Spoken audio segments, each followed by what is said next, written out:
I'm really struggling to know how I would start this introduction, because all we've heard on the news over the last month or so is that April has been the wettest April on record. Now, what effect does that have on Grasstrack? Sadly, we have seen over 5 meetings cancelled in April. The riders, getting ready for the 2000 season, turned up down at Astra at the end of March. We saw a fantastic day's racing, only called short by the simple fact that we had a hailstone storm. Now they then look forward to the following weeks, and we've had nothing but, as I say, cancellations. It's so upsetting that the riders can't get all the new equipment tested and everything else. But I am now pleased to say that, as you can see from this video, we've got the sunshine at last. We're here on a bank holiday Monday at the traditional Berks Bonanza. It is, I say traditional, the fact that it's one of the meetings that we see the season really get kicked off. Now, it's a slightly smaller track than we're used to seeing here at this fantastic venue, Dalton Barracks, but I know for a fact that 550 metres is going to be very interesting for the riders. It promises to be a very competitive event, and if we look back through the history books, we have seen many different riders win the Berks Bonanza. I've mentioned about it being perhaps one of the season openers, and possibly due to all the cancellations in April, this is going to be a real testing ground to see what they've done during the winter, who's got the new equipment, what experiments have they made, and who's going to come out on top. So, looking forward to a great day's racing at last. I really can't emphasise that enough, because it's been so disappointing to sit at home on a Sunday and know that you should be at Grasstrack. But looking forward to a great afternoon's racing this afternoon. All the riders have signed on. We know we've got a full entry. Promises to be some fantastic racing. Well, I think if you watch these videos regularly, you know that one of the things I keep saying is I could choose any one of the riders in the pits to have a word with. I can't really predict winners at the beginning of the day, and one rider in the sidecar crews that I really wanted to have a word with, who we don't very often, is, I think, easily described as a new starter to the sport that has been pretty dramatic, very colourful. But Paul Johnson, your view of it, enjoying the season so far? Super, absolute super. Enjoyed last year. Since Dave's really come with me, just enjoying the racing. It's a team effort now, which I've always struggled to have. Well, obviously with sidecar racing, one thing that I always try and emphasise is, as you've just said, a team effort. A lot of hard work goes in beforehand, but as we've seen the sport grow, it's a lot of arguments going on now about the fact that we've got this top echelon of riders, and it's almost like a carnival affair that wherever you go in the country, it's the same competition. As a competitor, are you finding that as well? No. Now that wasn't supposed to be the answer, because now obviously with the right equipment, set up correctly, you know you've got a chance of beating them. Yeah, we are very confident. We've got the bike right. Dave turned up this week. Again.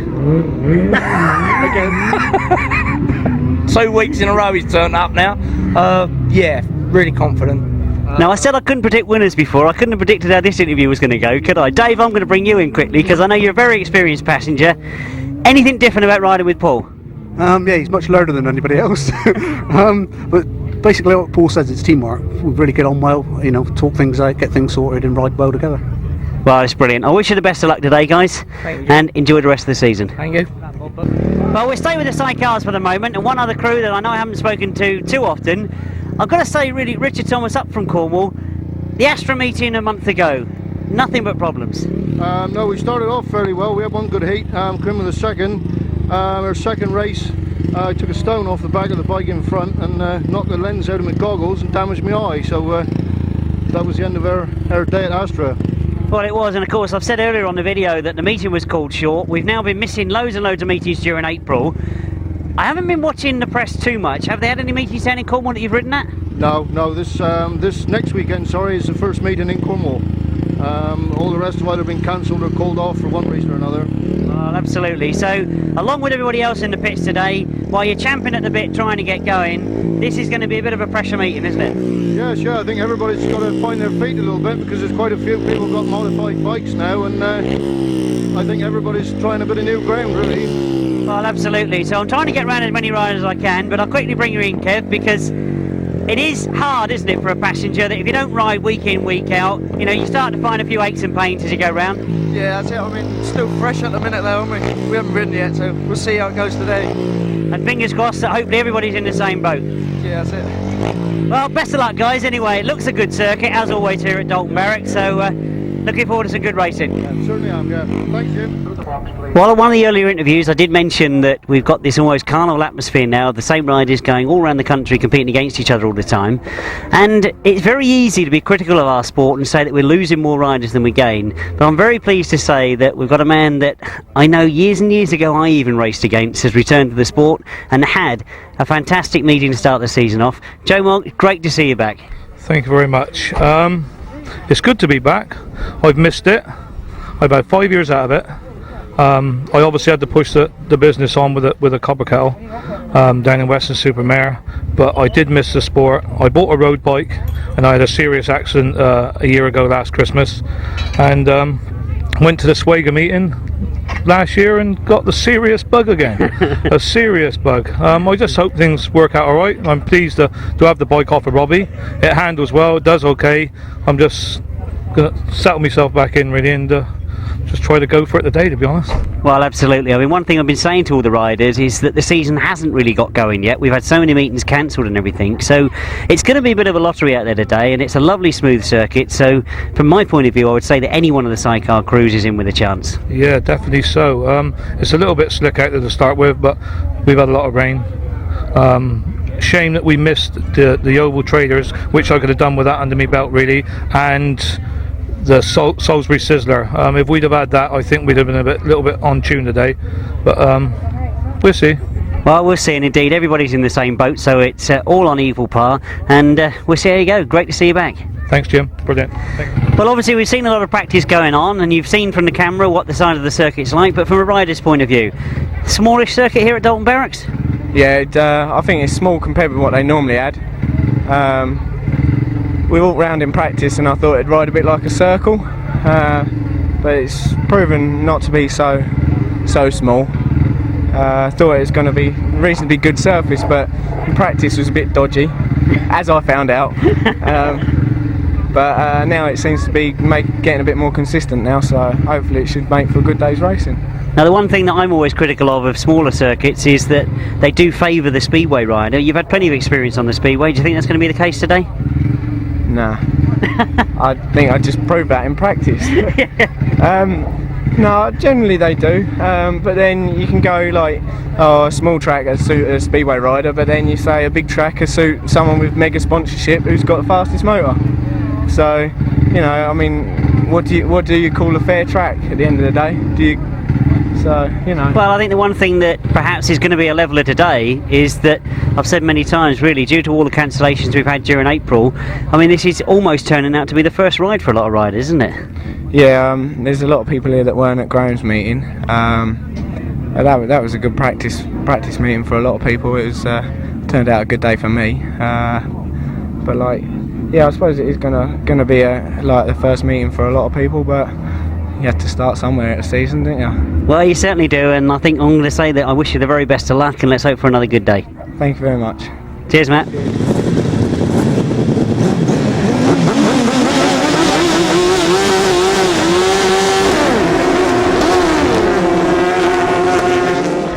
Of adult racing, perhaps given the opportunities to go out and race abroad and help them financially, etc., etc. So pick those riders out. They've all got the same race jackets on, and they are Craig Williamson, Paul Cooper, Tony Dart and Craig Smith. Really young business, so you can keep your eye on that the ACU as an organisation that we all pay into and support are supporting those young riders. Now I hope you've picked up all the riders as they've come round. I've just seen number 29 Paul Knott go past, and whilst I was talking about young riders, let's mention 152 Matt Reed was getting quite started. Seen some of the sidecars go past you already. I can see Mick Carl and Tony Baisby have come out, number 62. Number 9 Lee Ray, I'm sure he's pleased to be in the meeting this afternoon. Not Chris Wall in the chair, it's Nick Owen in the chair for this race this afternoon. Two more of our solo riders, Mark Giles, number 26, number 231. No, I can't find him in your programme. I wonder if that's 1, 2, 3. Oh, literally indeed, I'm at the bottom of my list. 184 is John Hiscock, and changed as for the programme. It's not Dave French, it's Jason Gill that rides as passenger for John Hiscock. Number 71, Sean Conway Baker and Shane Woodley, all the way up from Redwoods in Cornwall. And followed closely by number 11, Kenny Howell and John Richards from Helston, Cornwall. Number 5, hoping to get a ride, Matt Fromroller and Andy Wilson.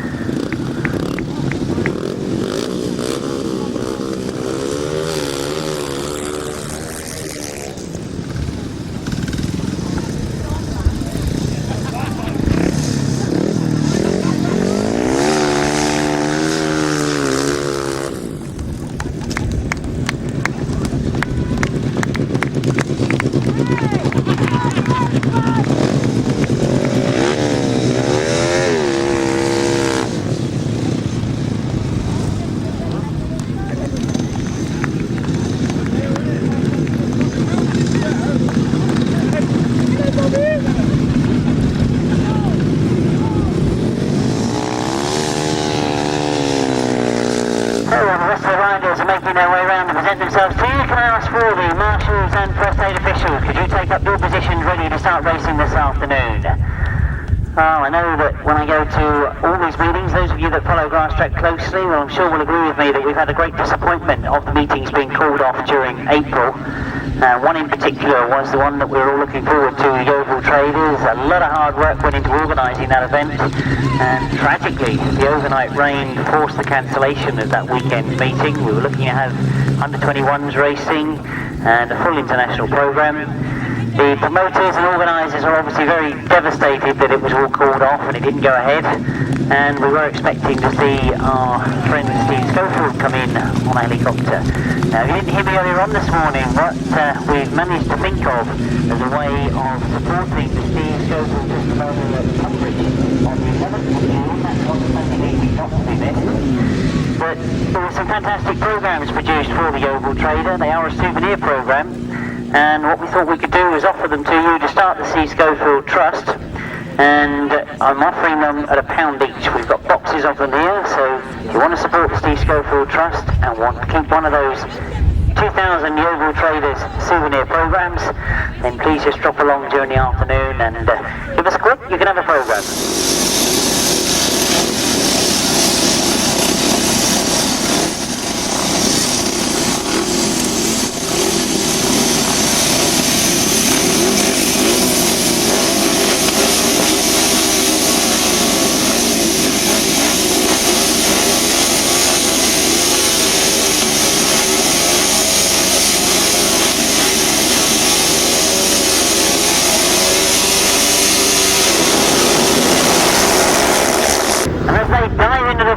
It is Trevor Banks from the outside that's got the better line into that first turn. Julian Phipps sitting in second, but he's being challenged from Andy.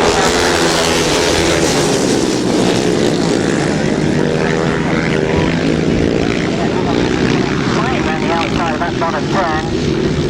Now it is number 50, Phil Ambrose, that looks to be taking a wider line, but he's certainly got tremendous speed on that wide line.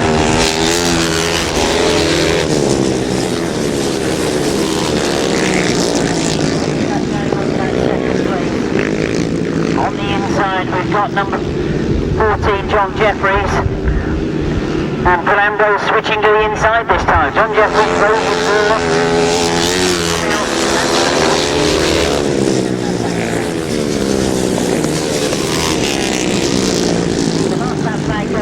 He looks over his shoulder, knows he's comfortable at the moment. Still a scrap going on for second place. Fourth place looks pretty comfortable. And Ambrose has still got the better of that.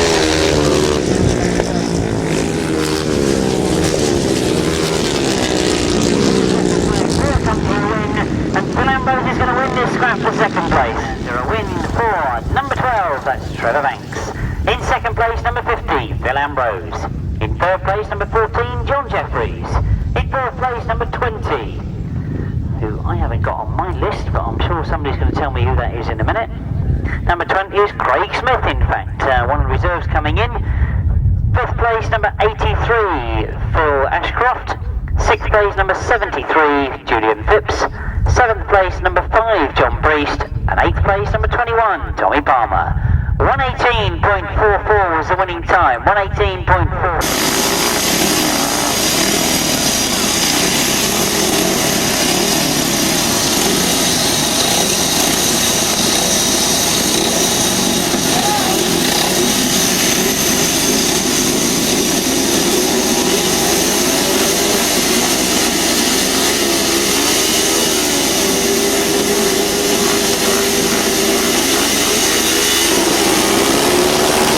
Tremendous start. That was where Trevor Banks went from on the outside.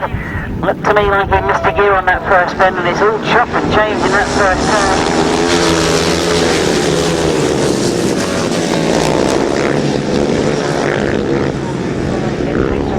Wide on that bottom bend, but it is Tony Atkin that's got the lead. Dave Rumsey in second place at the moment. Craig Williamson battling with Paul Knott in that third spot.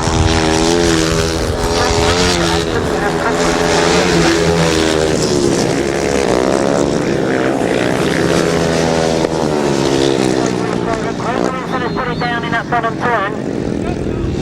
Oh, Paul not unfortunately connecting with the ropes as well, trying to miss Craig Williamson on the viewer.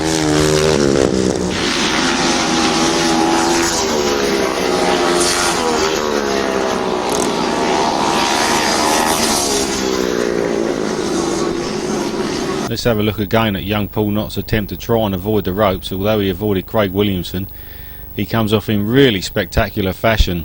But young Paul is one of our new young breed of riders who bounces very well and gets back up to ride again in the rerun.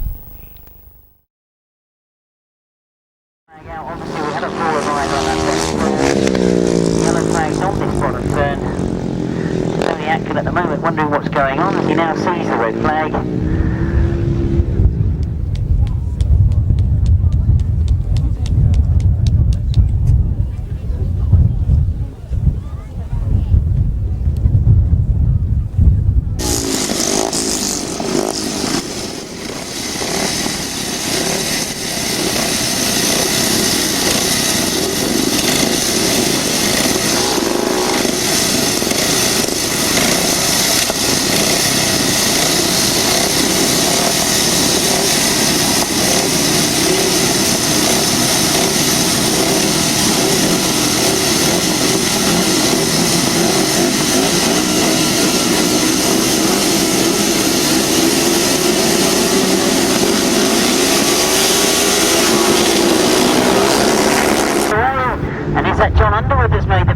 As they go into that first turn, Tony Atkin again comes through the middle, and it's Tony that takes over going down that back straight.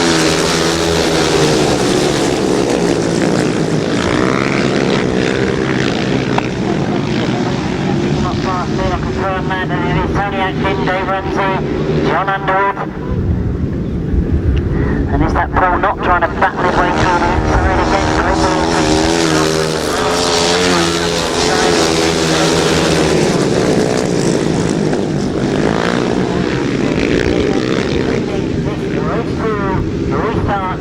Dave Rumsey chases after him in second, John Underwood, Paul Knott and Craig Williamson.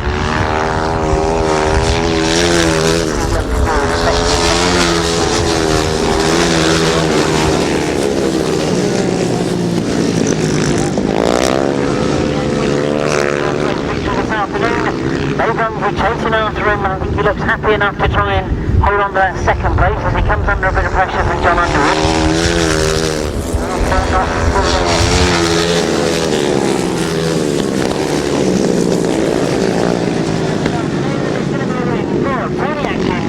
Dave Rumsey looks to hang on to that second place. John Underwood in third and Paul Knott in fourth. And a tremendous win for rider number 10, Tony Atkin. In second place, number 110, Dave Rumsey. In third place, number 77, John Underwood. In fourth place, number 29, Paul Knott. Fifth place, number 123. And that's one of our reserves coming in, Craig Williamson. In sixth place, number 112, that's Jason Newitt. And eighth place, no, should make it seventh place, number 22. And number 22 is Tony Stark. The winning time, 119.99, 119.99, 10, 110, 77, 29, 123, 112, and 22.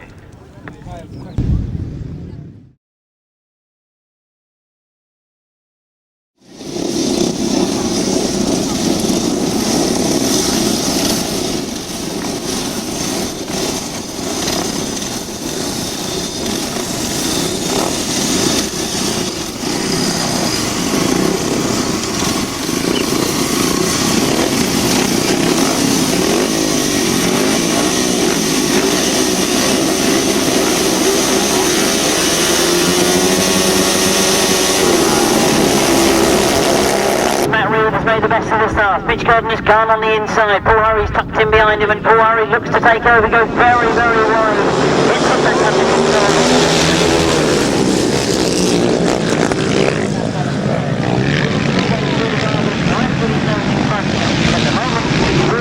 Rider number 23. That's Wayne Barrett who's got the lead. Paul Hurry going round the outside though. Chases after him. Gets an over.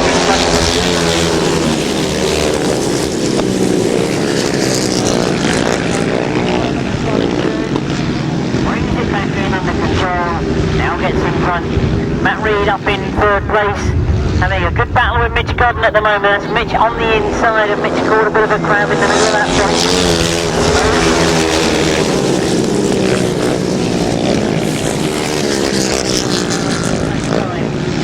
One more lap to go, and Paul Hurry it is that leads it, but a great scrap going on for what I can say is second and third, really. Problems for Matt Reed as he goes into that turn. Middle of that bend, it was all getting very, very close to that second and third place.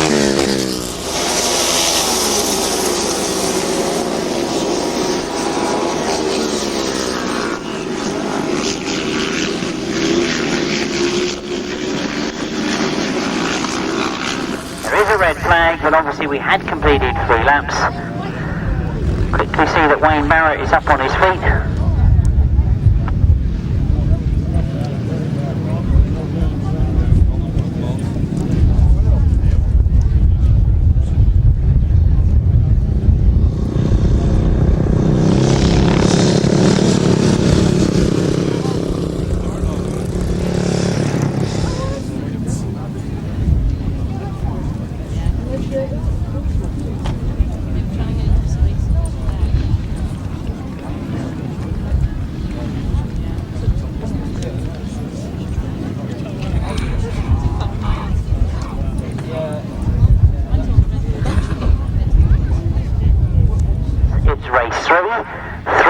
Race distance had been completed before the race was stopped, so I can give you the result after 3 laps, and quite ironically it does mean that we've got in first place number 86 Paul Hurry, in second number 23 Wayne Barrett, in third number 152 Matt Reed, fourth place number 9 Mitch Godden, fifth place number 170 Mark Taylor, sixth place number 3 Simon Davey, seventh place number 282 Mike Dowling, and 8th place, number 141.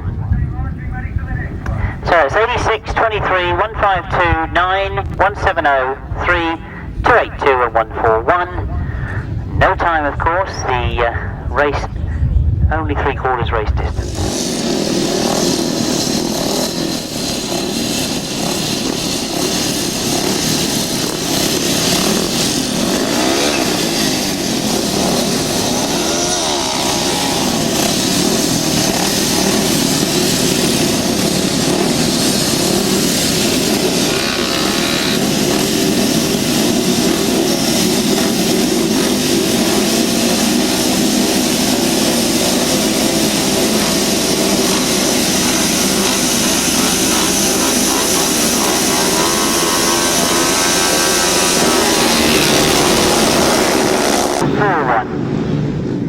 Sorry about that, let's hope it all makes sense. Race 4 then, we've already got underway and into that first turn.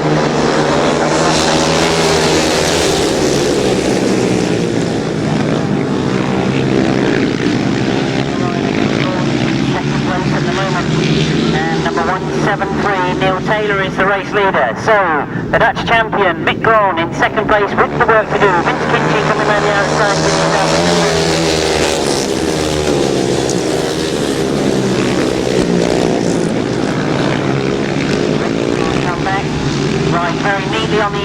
of Neil Taylor as they go into the top turn. It does look as if Mick Gorn has got the lead, but he locks it up in the middle of the bend. Neil Taylor comes back at him, and it's Neil Taylor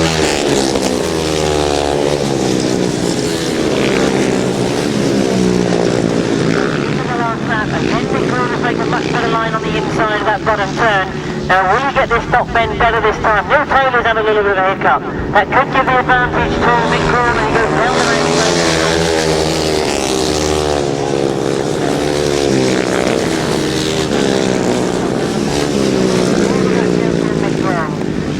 Neil Taylor takes second, and Vince Kinchin in third.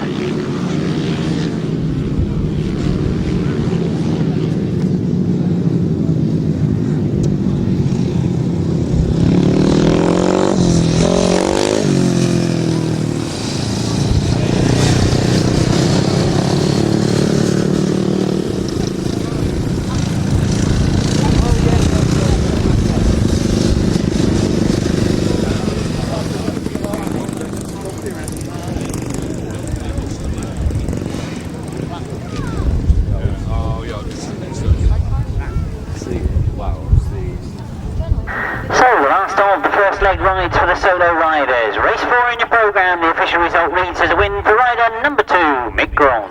In second place, number 173, that's Neil Taylor. In third place, number 8, Vince Kinchin. Fourth place, number 42, Glenn Phillips. Fifth place, number 71, Tony Dart.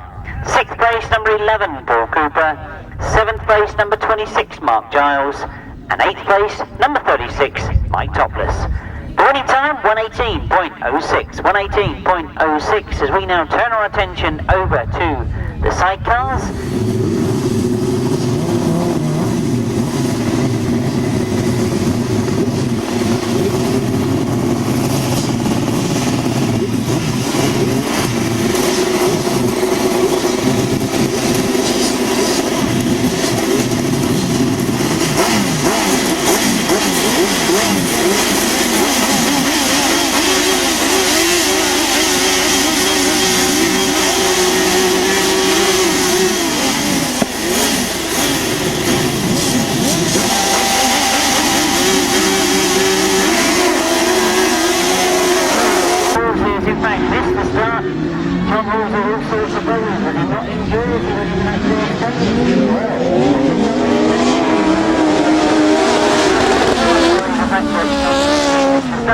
They'll try and stay where they are at the moment. So into the top bend they go, and it is Richard Thomas and Kevin Woodley who've got the lead from John Hiscock and outfit number 16, Paul Miller. So Paul Miller on the inside of John Hiscock. John Hiscock picks it up after Richard Thomas. So number 16, Paul Miller in third place, looks for the outside, cuts back in again. Has he left a gap for Dave Steer to get through? He certainly has. Dave Steer and Rob Sharrax go through into third place. And I think that Paul Miller has got a problem. Closing up on the hill. He looks to have got going. A lot of work to do to try and catch the field in front of him. And Richard Thomas and Kevin Woodley have set the pace. John Hiscock and Jason Gill in second place. Dave Steer and Rob Sharrax still there in third.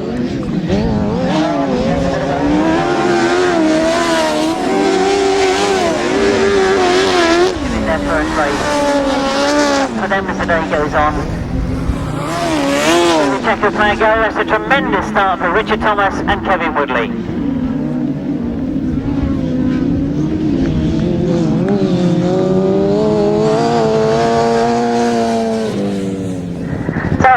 Then, the first of the sidecars this afternoon. It's a good start in the afternoon for outfit number 60, Richard Thomas and Kevin Woodley. In second place, number 184, that's John Hiscock and Jason Gill. In third place, number 17, Dave Steer and Rob Sharrax. Fourth place, number 16, that's Paul Miller and Paul Morrill. In fifth place, number 9, that's Lee Ray and Nick Owen. And in sixth place, number 13, John Halsey and Jason Glennie. Winning time for race 5, 122.55. 122.55. That's 60, 184, 17, 16, 9 and 13 in a winning time of 122.55.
into that first bend. It is the youngsters from Cornwall, Kenny Hamilton and John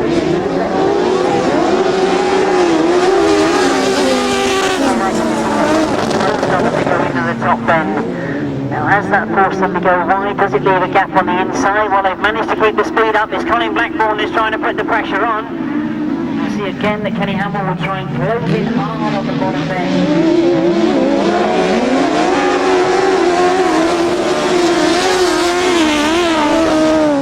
I don't know what's caused that, but problems forward for Mog's outfit. He pulls off and he leaves it to the rest of the competitors, and it is Kenny Hamill and John Richards that still lead. Colin Blackburn desperately trying to get close to them in that second place.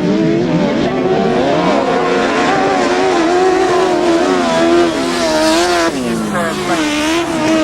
That one, but Steve Hargrave, known as Jack, who normally rides with Tim Bennett, his wife is expecting a baby. Or indeed was expecting a baby yesterday. It didn't happen yesterday, but I think it's going to happen.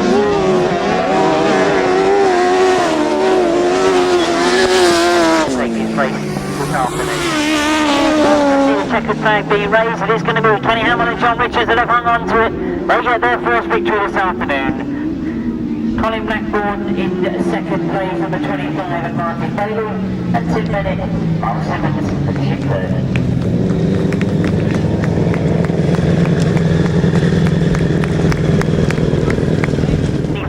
That's Colin Blackburn and Martin Bailey. Third, number 12, Tim Bennett and Miles Simmons. Fourth place, number 92, Paul Whitelam and Mark Whitelam.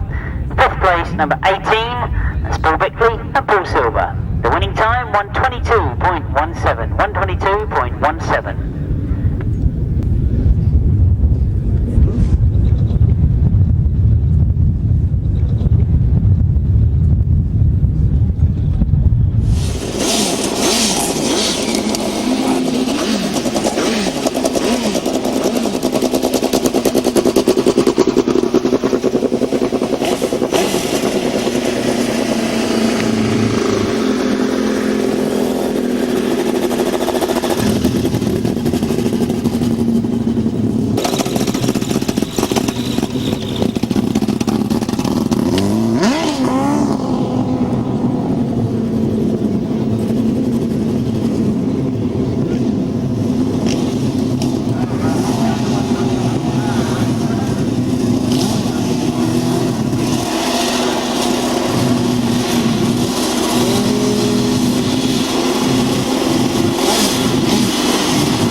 But very determined riders they are, and they won't give up without a fight as they charge down past me.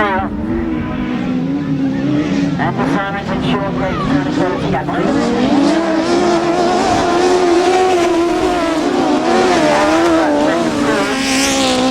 Conway Baker trying to stay with that tour. He's got Paul Johnson now trying to get round the outside of him. While we've got the battles going on at the front, we've certainly got battles all the way down the field. Paul Johnson and Dave Frank working hard at the back of the field, trying to make up.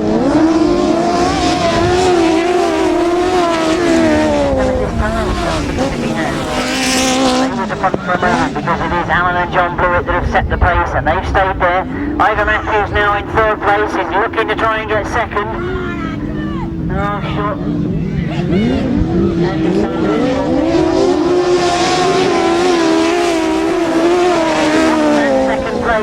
He's got one more corner to do.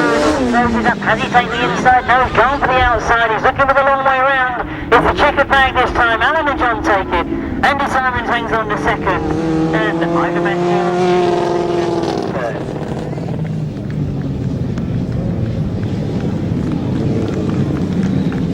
For outfit number 3, that Alan and John Blewett, they put them in first place in race 7. In second place is number 93, that's Andy Simons and Sean Yates.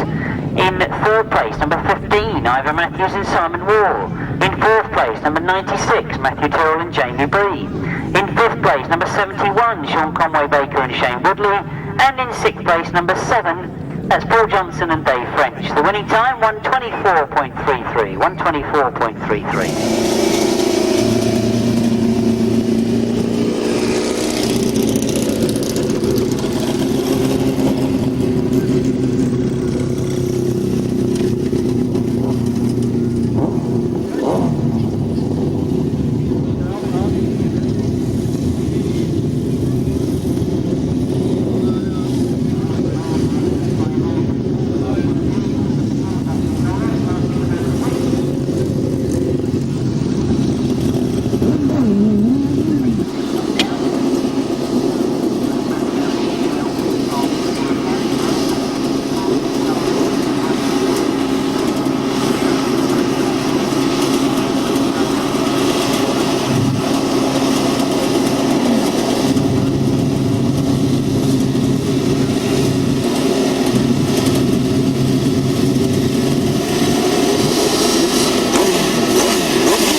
Who's going to take this win? Gary Jackson goes into the lead as they go in that bottom.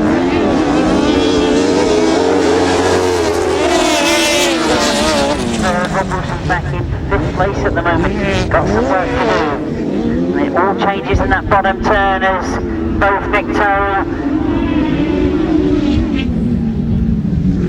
Rob Winterburn and Chris Winterburn in fact.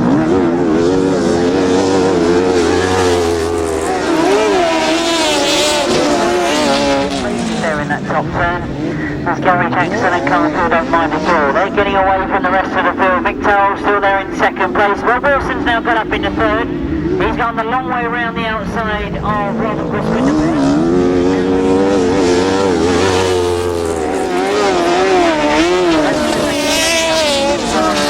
Mick Tyrrell, and that's not going to be an easy task at all. One more lap to go for Gary Jackson and Carl Poole. Carl looks over his shoulder, no pressure coming at the moment. Rob Wilson has closed up on Mick Tyrrell, looks for a gap on the inside of the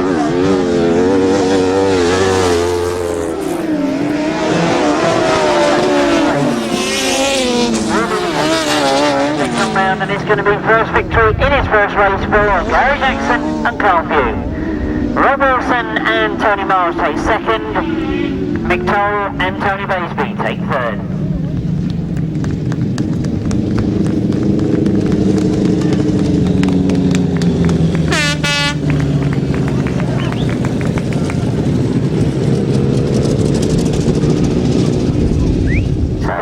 It was the last of the sidecars for their first leg rides. A win for number 23, that's Gary Jackson and Carl Poole. In second place, number 24, Rob Wilson and Tony Miles.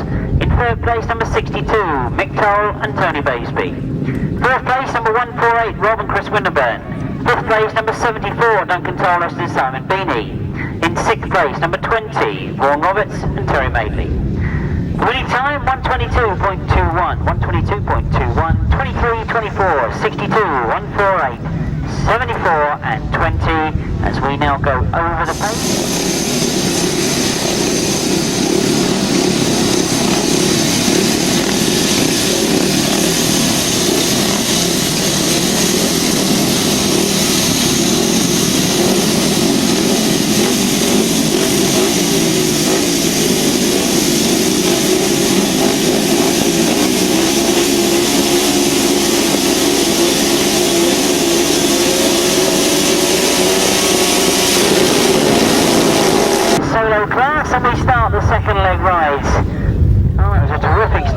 from Glenn Phillips has got himself to the front.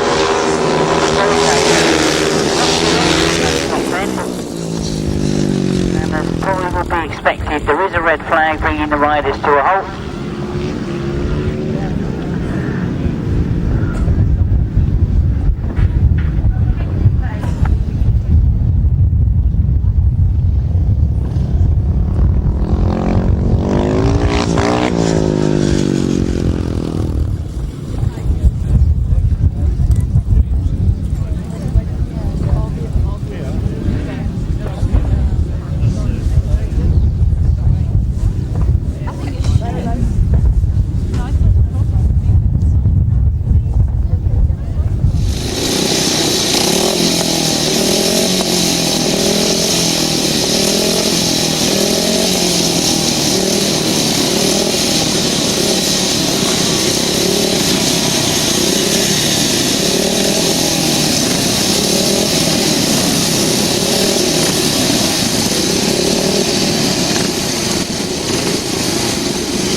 From Mitch Gordon, he shot off that start line. Has he got the lead as he goes in that top turn? I think it's Glenn Phillips has got it again as he's in second.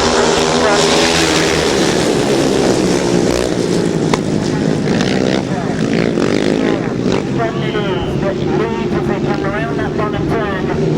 Number 42, Glenn Phillips is still in second. Dave Rumsey in third, and Paul Knott in fourth at the moment. Greg Williamson having a battle with Simon Dover in fourth.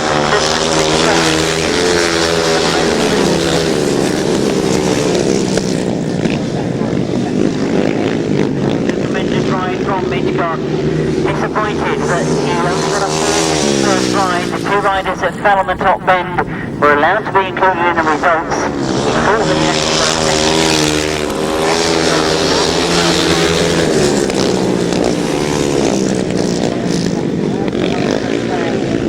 got past Ken Phillips. There is no looking back. This battle with Paul Knott by the look of it for fourth place, and he's in fact going after Dave Rumsey for third.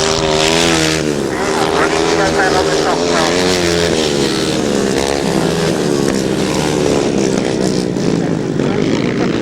The win for Mitch Gordon. Ken Phillips in second, Simon Dover in third, Dave Rumsey in fourth. His first this afternoon for number 9, Mitch Gordon. In second place, number 42, Glenn Phillips. In third place, number 3, Simon Davey. In fourth place, number 110, Dave Rumsey. In fifth place, number 29, Paul Knott. And in sixth place, number 123, that's a reserve coming in, Greg Williamson. And in seventh place, number 83, Phil Ashcroft. 119.81 was the winning time, 119.81. 9, 42, 3, 110, 29, 123. And 83, 119.81.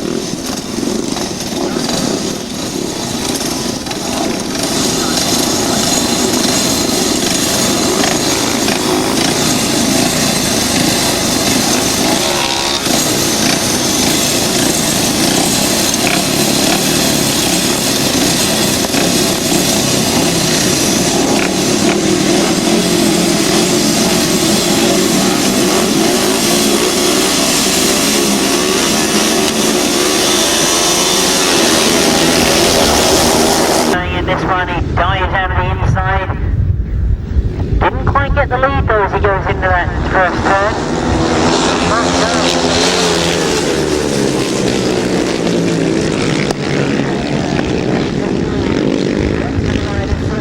Down for second and third as they come past me. It is number 11, Paul Cooper, is up in second. It was Mark Giles at third place.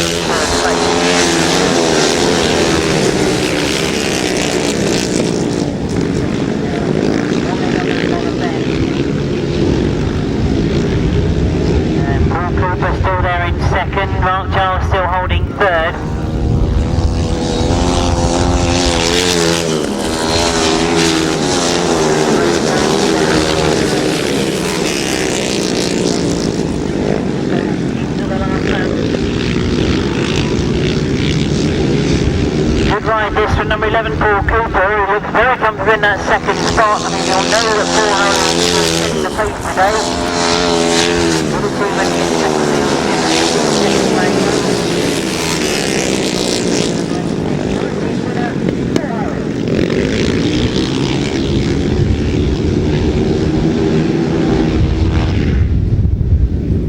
It's number 86 that goes in first place. In second, number 11 is Paul Cooper. In third place, number 26, Mark Giles. In fourth place, number 20, that's Craig Smith. In fifth place, number 22, Tony Stark. Sixth place, number 36, Mike Topless. In seventh place, number 5, John Priest. And eighth place, number 112, Jason Newitt. 118.96 was the winning time. 118.96.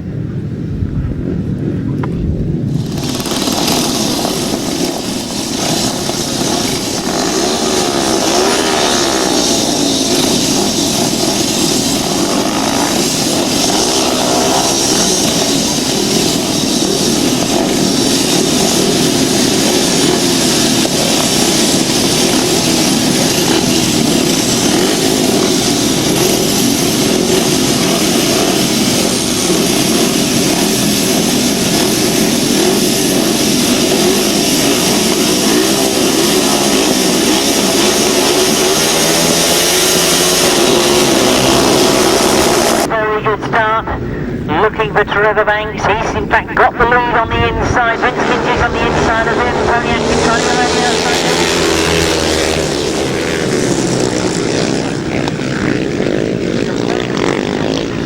Second, but it's Trevor Banks has got the lead. Tony Atkins still there in third. John Jeffries in fourth. There's a great scrap going on for the lead, but Vince Kinch looks to want to try and get it. Trevor Banks.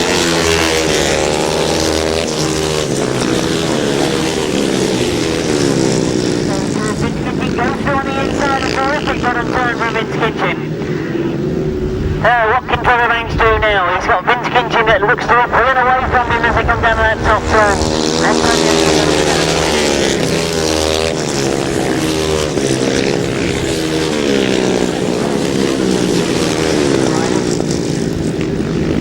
Tony Atkins again closed up on Trevor Banks with one more lap to go. Can he do it on this bottom turn? He can get closer and go down the Banks race now.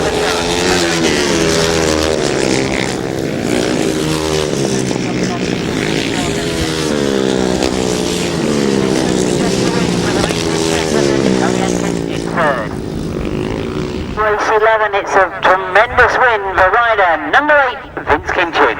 In second place, number 12, Trevor Banks. In third place, number 10, Tony Atkin. In fourth place, number 14, John Jeffries. In fifth place, number 71, Tony Dart. In sixth place, number 21, Tommy Palmer. Seventh place is 120, that's Daniel Winterton. And eighth place, number 73, Julian Phipps. The winning time, 1:16.28. Certainly the fastest we've seen so far this afternoon. 1:16.28.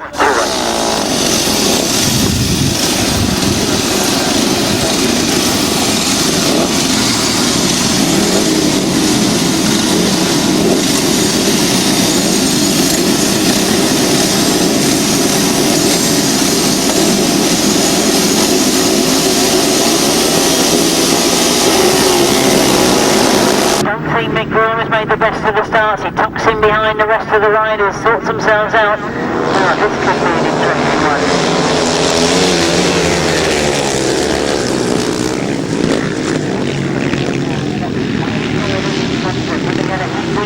And I thought perhaps he had problems. He has pulled up with problems. So disappointment for Mick Rowe.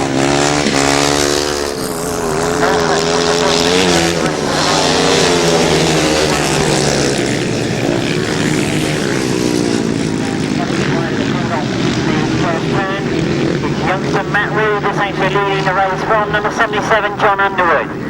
Oh, Matt Reed must be wondering why he's got somebody in front of him.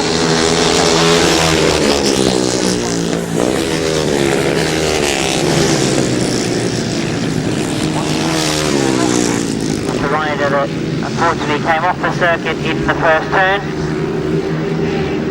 John Underwood is in second place. He'll say that he's third at the moment.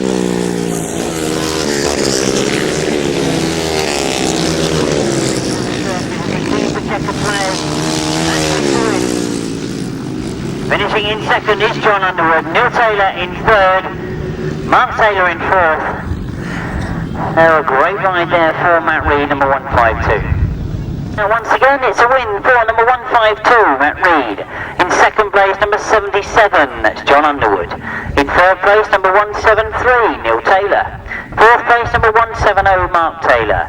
Fifth place, number 23, Wayne Barrett. Sixth place, number 282, Mike Dowling. Seventh place, number 141, that's the reserve coming in, Paul Austin.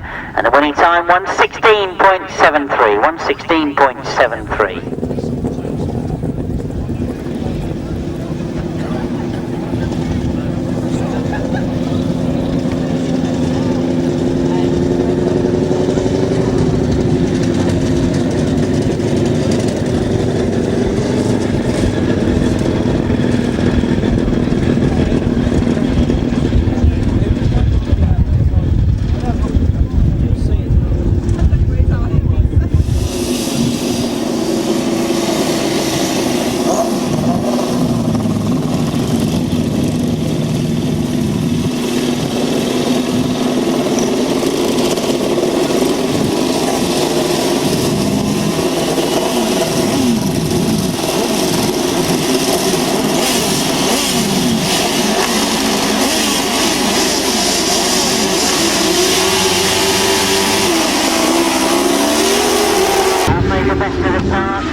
On the outside, but it is Gary Jackson that knows his way in front and on the inside.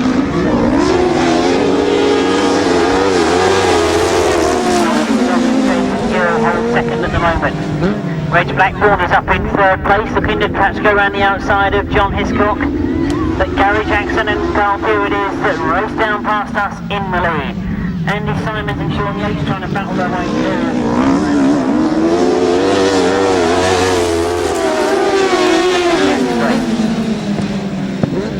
Disappointment for Joe Mogg this time as he's a long way off the pace, but Dave Steer also at the back of the field. Now Dave Steer has got through on the inside on Andy Simons, or has he? Now that's the problem with Andy Simons trying to go to that third place.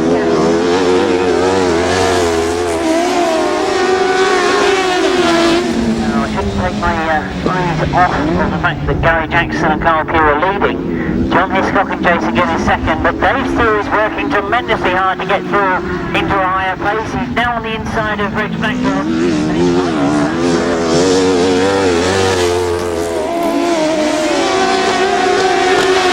I want to get a good result. On the checkered flags to go out, and it is going to be 2 rides and 2 wins for Gary Jackson and Carl Pugh. John Hiscock and Jason Gill get second, Dave Steer and Rob Sharrocks take third, Reg Blackburn in fourth. Yeah, it wasn't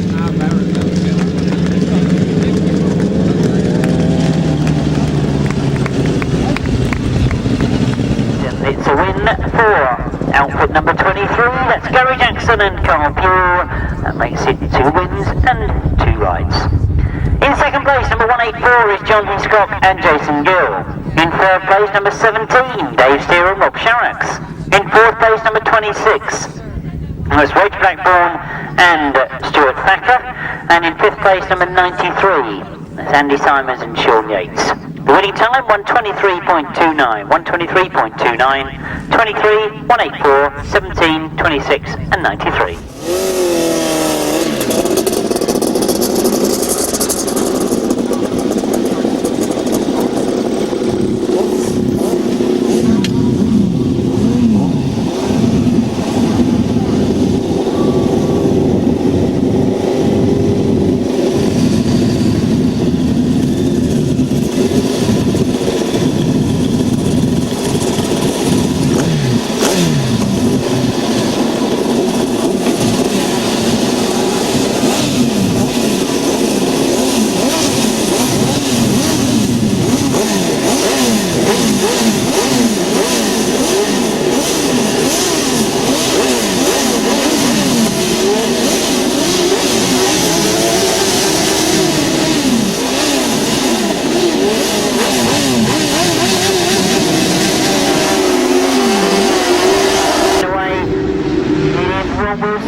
first time out. They also had a win.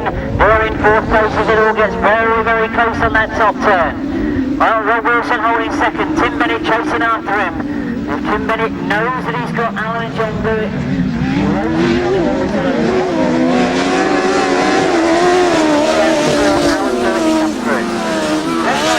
Again though, for the young Cornish crew, Kenny Hamill and John Richards, can they make it 2 out of 2 to keep on level par with Gary Jackson? Rob Wilson trying to change things, I'm sure, as he goes close to the back wheel on Kenny Hamill.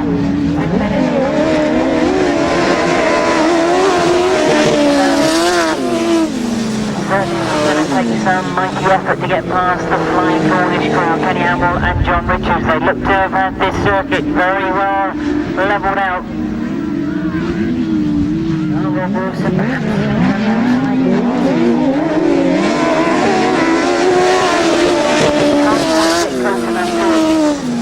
driving hard into this top bend. Now, that's going to be the checkered flag, and indeed Kenny Hamill and John Richards have done enough. Rob Wilson tried, but he has to end up in 2nd. Tim Bennett in 3rd. Alan and John Blewett in 4th.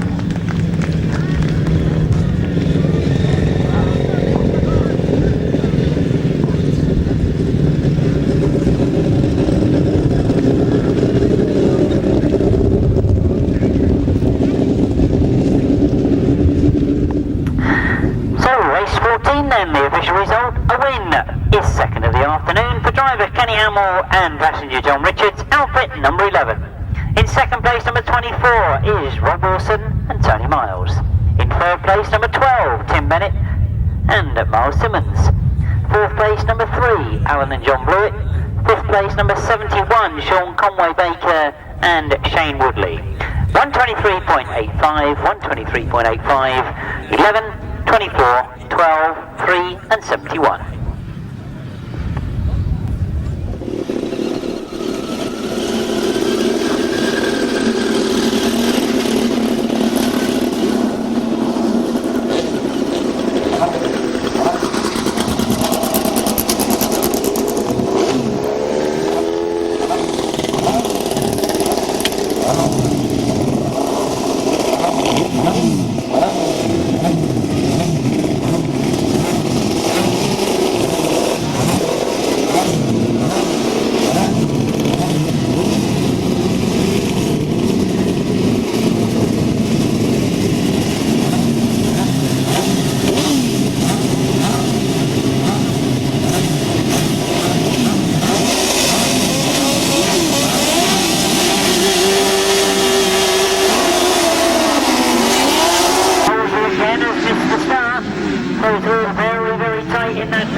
But Mick Tolson is in 2nd place.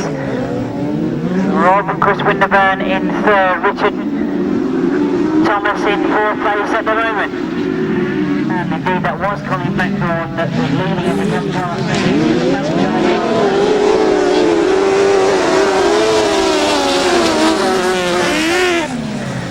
Richard Thomas looking to attack Rob Winterburn again on this top bend. It looks to nose around the outside, then closes in behind. Will he get a line on the inside going in this bottom turn?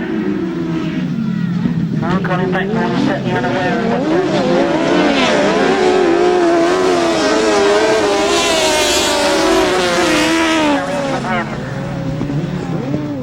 I still think there's going to be changes a bit further down because Rob Winterburn is trying to get past Mick Toll. John Halsey is trying to get on terms with him as well. He moves up into 1st place.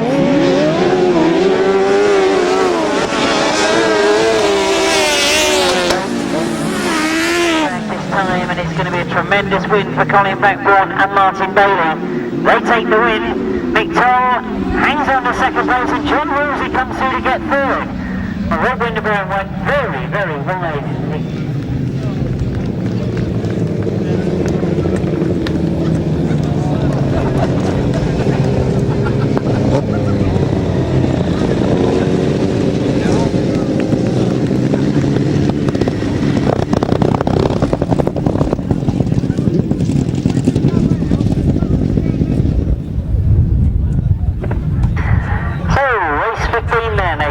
win. I'm sure you've already got the result in for first place. For outfit number 25, that's Colin Blackburn and Martin Bailey. In second place is number 62, that's Mick Toll and Tony Baisby. In third place, number 13, John Halsey, Jason Glennie. Fourth place, number 148, Rob Winterburn and Chris Winterburn. Fifth place, number 60, Richard Thomas and Kevin Woodley. Sixth place, number 92, for Whitelam and Mark Whitelam. 124.56 was the winning time. 124.56.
On the start line for Matthew Tour. I think he was attempting to pull the bike back when the tapes went.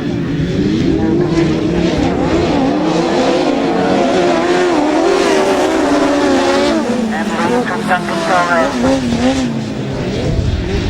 And it closes up on this top bend. Paul Miller is holding third place at the moment behind Duncan Torres. Lee Ray has got Paul Bickley trying to close down on him as he stays on the back.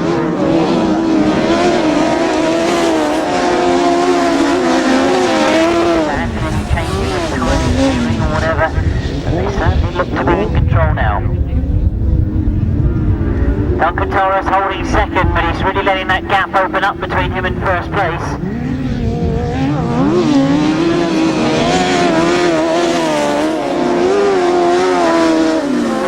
Going off the circuit. One more lap to go then for Ivor Matthews. Will he be able to get a race victory in his second ride? Looks very comfortable at the moment. Duncan Torres must be wondering where Lee Ray has come from.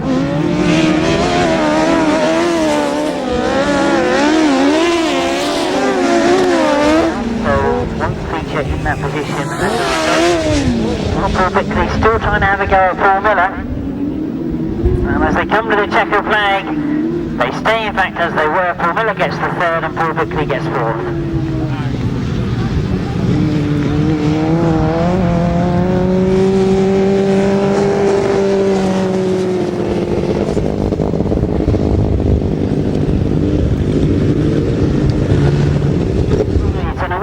First of the afternoon for outfit number 15, Ivor Matthews and Simon Wall. In second place, number 74, Duncan Torres and Simon Feeney. In third place, number 16, Paul Miller and Paul Morrell. In fourth place, number 18, that's Paul Bickley, Paul Silver. In fifth place, number 96, Ivor Matthews, it was Matthew Tyrrell, of course, and Jamie Bree. In sixth place, number 9, that's Lee Ray and Nick Owen. 123.67 was the winning time.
Has made the rest of the South Midge Garden goes with him. Wayne Barrett's up there as well.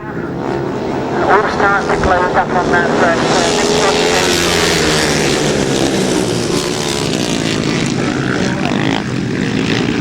off the bottom turn he comes, looking very much in control.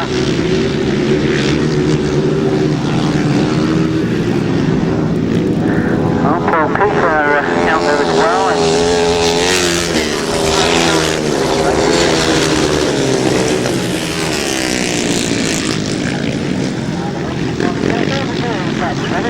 Looking to make it 2 wins from 3 rides, with Mitch Gordon closing in behind him. Paul Cooper now comes through into 3rd place, or has he?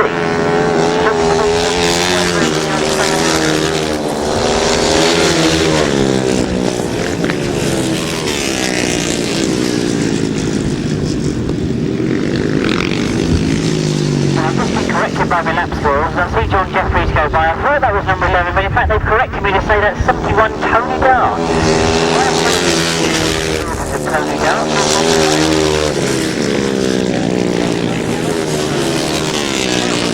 Having a attack at Trevor Banks, but Trevor Banks does enough. Trevor Banks gets the win, Mitch Gordon in 2nd, John Jeffries in 3rd, and Tony Dart in 4th. Number 12, Trevor Banks, that's the last of the qualifying rides for him. In 2nd place, number 9, that's Mitch Gordon. In 3rd place, number 14, John Jeffries. 4th place, number 71, Tony Dart. 5th place, number 5, John Priest. 6th place, number 282, Mike Dowling. And 7th place, number 23, that's Wayne Barrett. The winning time, 120.28, 120.28. 12, 9, 14, 71, 5, 282, 23, 120.2.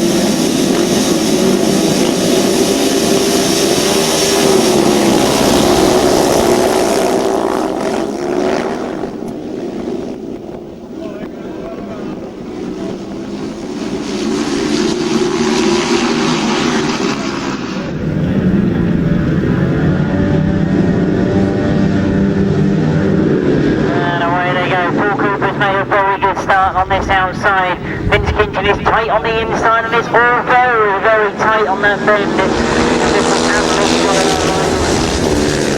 Sorry to say that, I think possibly is Phil Ambrose once again. Oh, the red flag has been put out. I'm pleased to see that Phil is quickly up on his feet. He really is not having a good day.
Kinchin on the inside, he's been boxed in, so Vince Kinchin's got a lot of work to do. It's a long way down the field.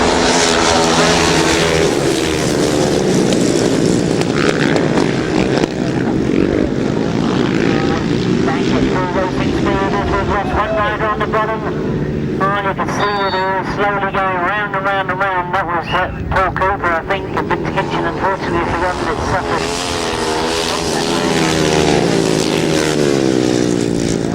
Got a red flag.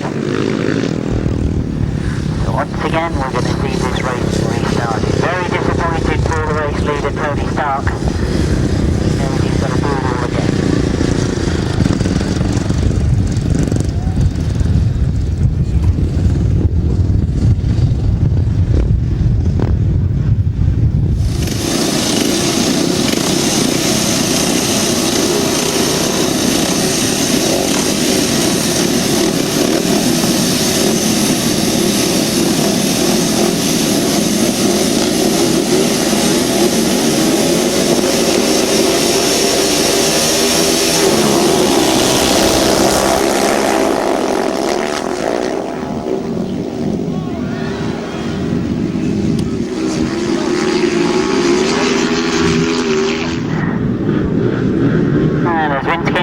Up his position on the inside.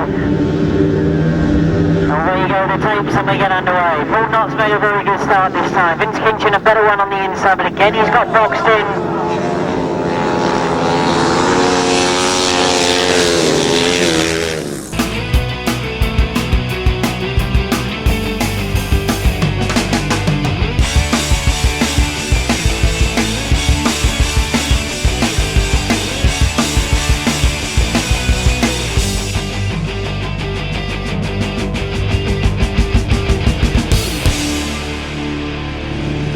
In the interest of the rider's safety, the medics etc. can get to them quickly.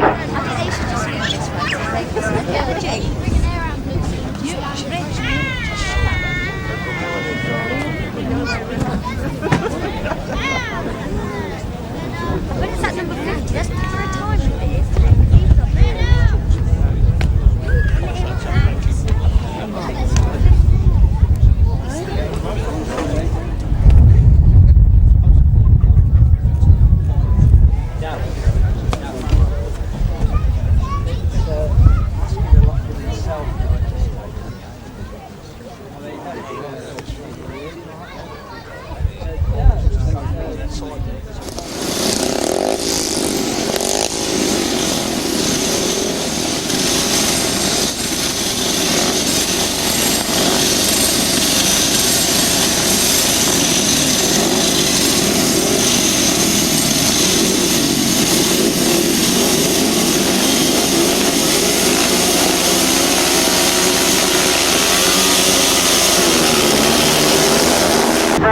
Made a terrific start. Now, would he want to try and keep a maximum this afternoon? He's had 2 rides already, both of them have emulated in wins.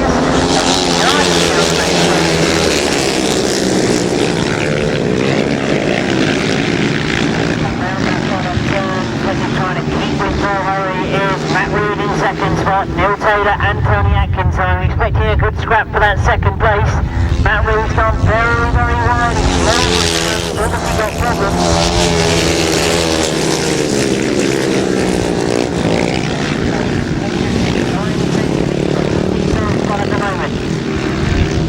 But Paul Hurry, who I mentioned earlier, got third here last year, looks to be pulling away. Still scrap goes on the second up.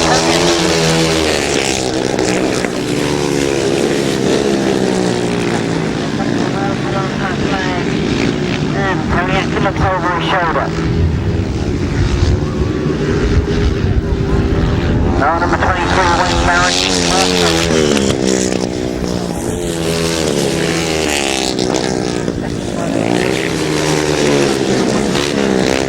Across the line for his third ride and his third win, number 6, Paul Hurry.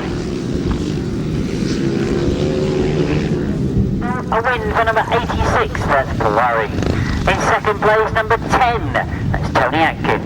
In third place, number 173, Neil Taylor. Fourth place, number 123, and that's Greg Williamson.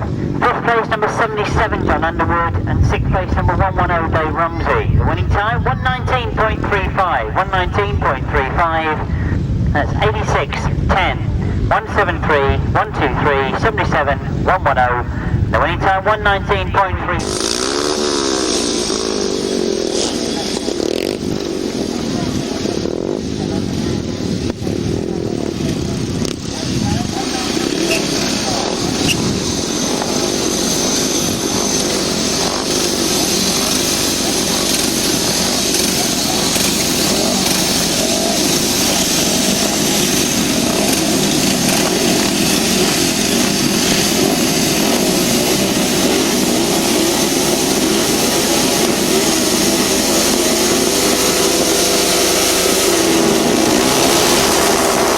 As they get into that first turn.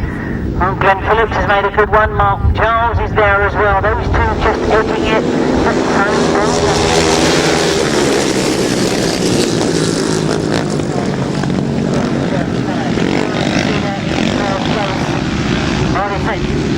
Mark Taylor is leading from Glenn Phillips and Mark Charles. Both of them trying to attack him. Mick Groen is not out of it either. He's in 4th place, watching what's happening in front of him.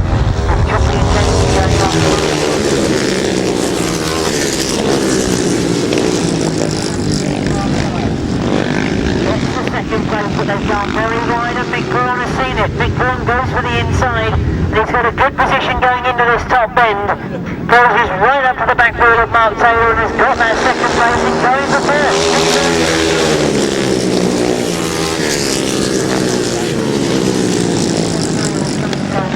Trying to go after him. Oh, Mark Taylor looks over his shoulder, one more lap to go, knows he's got other bikes around him. Glenn Phillips looking for second perhaps, sitting in 3rd at the moment.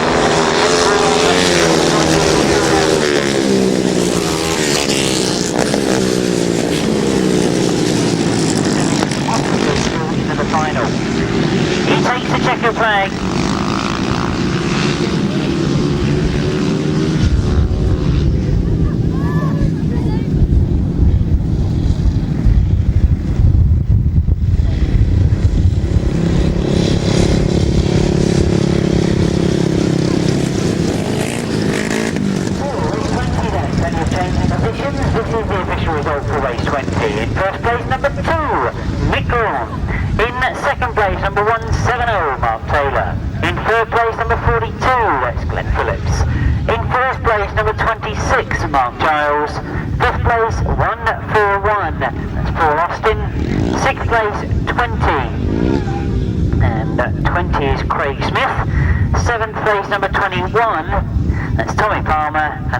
Number 120. There's another one of our reserves, Daniel Winterton. The winning time 123.21. 123.21. So it's 2, 170, 42, 26, 141, 20, 21, 120. The winning time 123.21.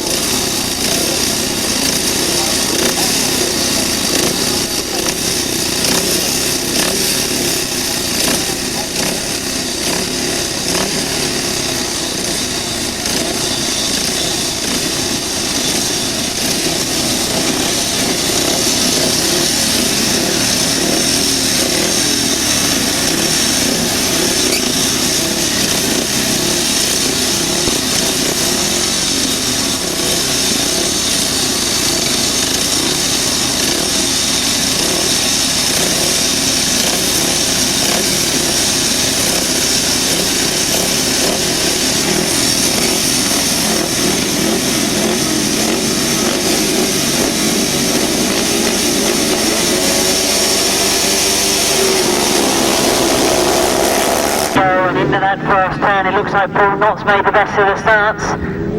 Oh, that's Phil Ambrose round the outside though, gets to the front and through goes down the next race.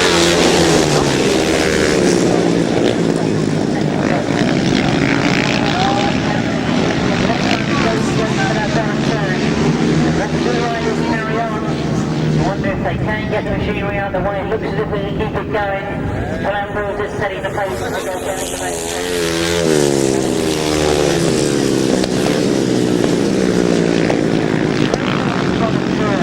Very quick to do it again this time. Oh, Phil Ambrose determined to get some good points from this one perhaps.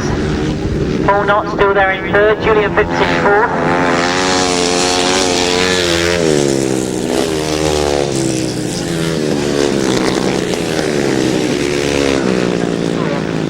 There's only one more lap to go, it's a very tall order. But I'm sure that Vince Kitchen won't give up at all. We want to get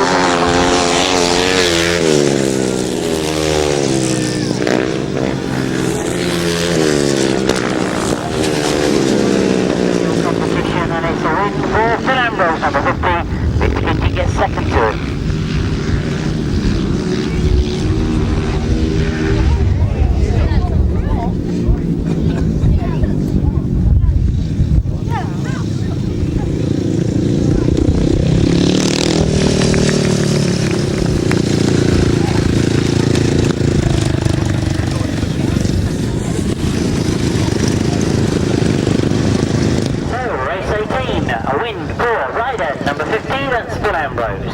In second place, number 8, Vince Kinchin. Third place, number 29, Paul Knott. Fourth place, number 36, Mike Topless. And fifth place, number 73, Julian Phipps. The winning time was 1:19.1, 1:19.1, 58, 29, 36 and 73. That completes the solo qualifying.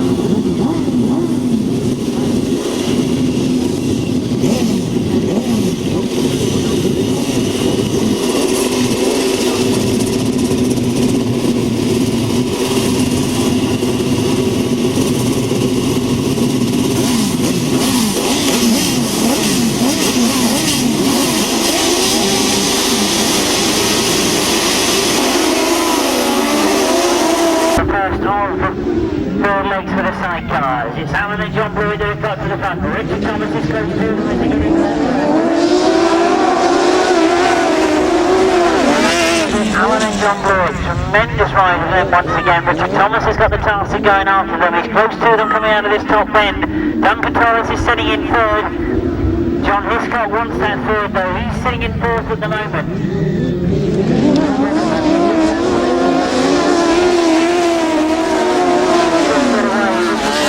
The gap down on Alan and John Blewett. They look to be very much in control at the moment as they come round off that top bend.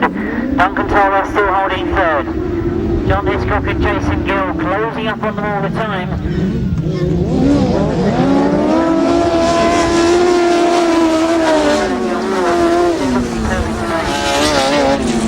And history tells me that you should never write off the Alan and John Blewett when he's talking about the Berks Bonanza. Very, very quick straight for Richard Thomas. He's got a lot closer to Alan and John Blewett this time in the bottom end. On this top end. Very, very quick down this straight. Rattles down the top corner. Closes right up on Alan and John Blewett. Looks to attack on the inside this time. He's going to settle for second. Alan and John Blewett take the win. Richard Thomas and Kevin Woodley get second. Duncan Torres. And of course passenger Simon Beanie finished in third place.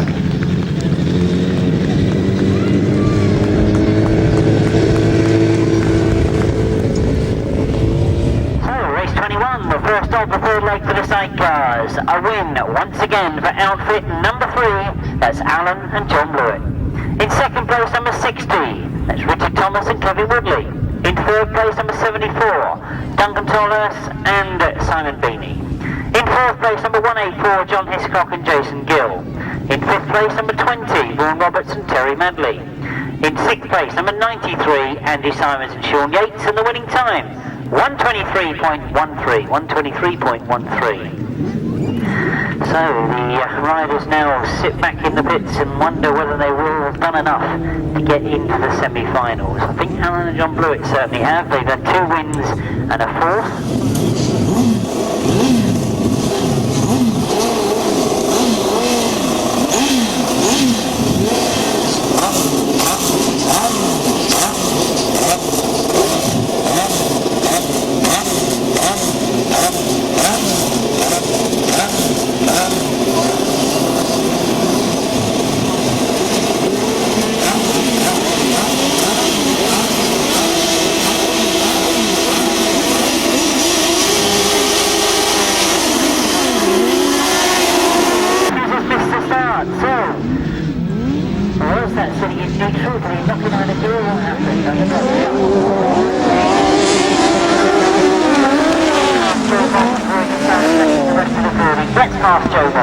flies into the top bend. Now we've got Dave Steele in front of him, but the lead at the moment is Paul Bickley, followed by Paul Miller. Then you've got number 92, Paul Whiteley and Mark Whiteley, and that's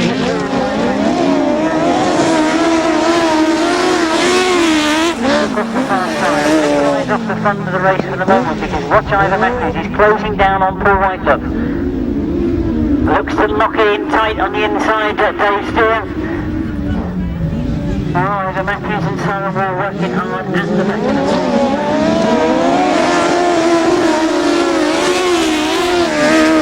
closing on Paul Whiteley.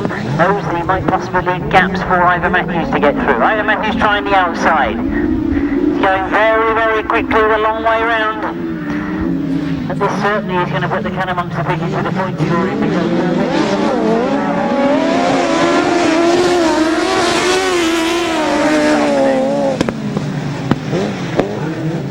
doesn't look as if we're going to have any more changes, but Ivor Matthews has got round into 4th place. It's the checkered flag this time, and that's going to be where he finishes.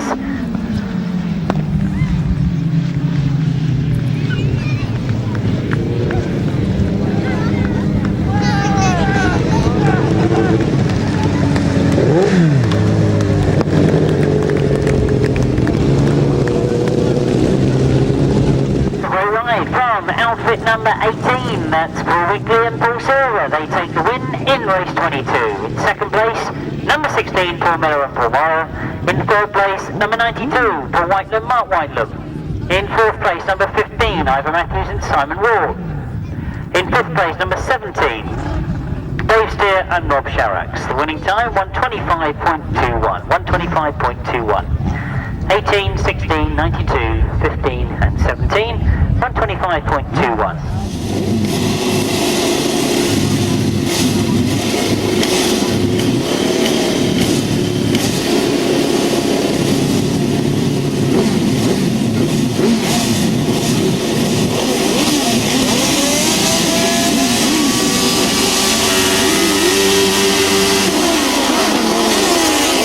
Kenny Hamill lifts it in the air, but it's Colin Blackburn that's had the better of the starts. Colin Blackburn gets himself to the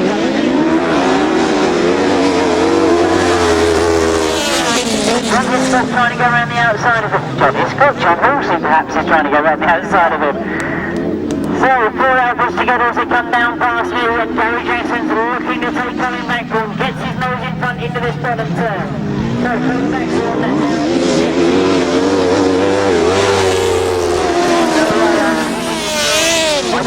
second if he goes round the outside of Colin Blackburn. Oh, that was a very, very quick entrance into the top bend from Kenny Hamill. He's chasing after Colin Blackburn. Knows that Gary Jackson has got away. Gary Jackson is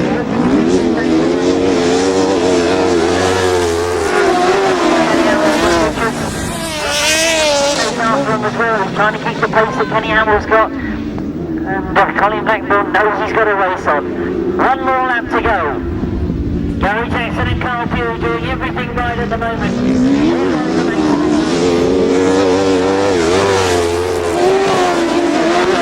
Up into 3rd place.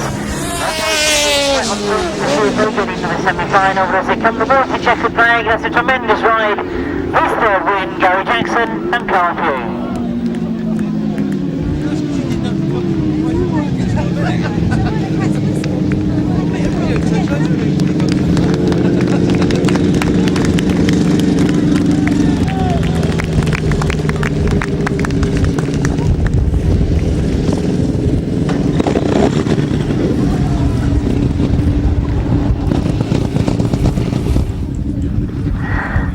Tremendous ride from Gary Jackson and Carl Pugh, still unbeaten this afternoon. They take race 23, and it is indeed number 23 that goes in 1st place, Gary Jackson and Carl Pugh. In 2nd is number 11, Kenny Hamill and John Richards.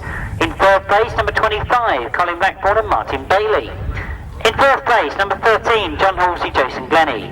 In 5th place, number 96, that's Matthew Tyrrell and Jamie Bree. And in 6th place, number 148, Rob Winterburn and Chris Winterburn. 123.41 is the winning time, 123.41. So you should have for 23, 23, 11, 25, 13, 96 and 148. 123.41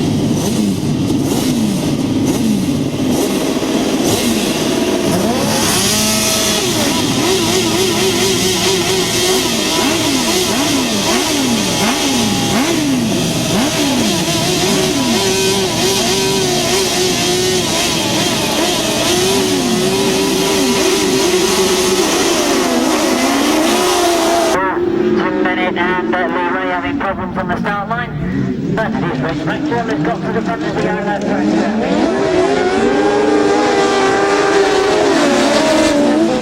10 minutes in fourth of it. Once again, Victoria elected to go around the outside of Reg Blackburn. Has he made it? Not at the moment, he hasn't. Reg Blackburn still holds it. 10 minutes has moved up on the inside of Rob Wilson and looks to be going after Victoria as well. Again, you'll find a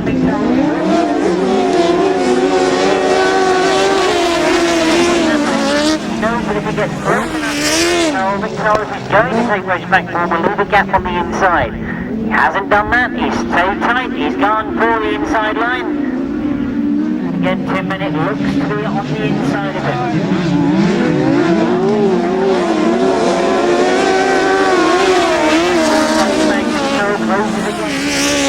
Still going into this top end.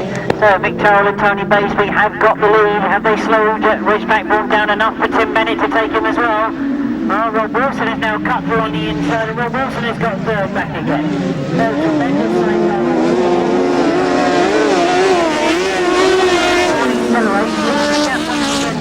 to come up and show.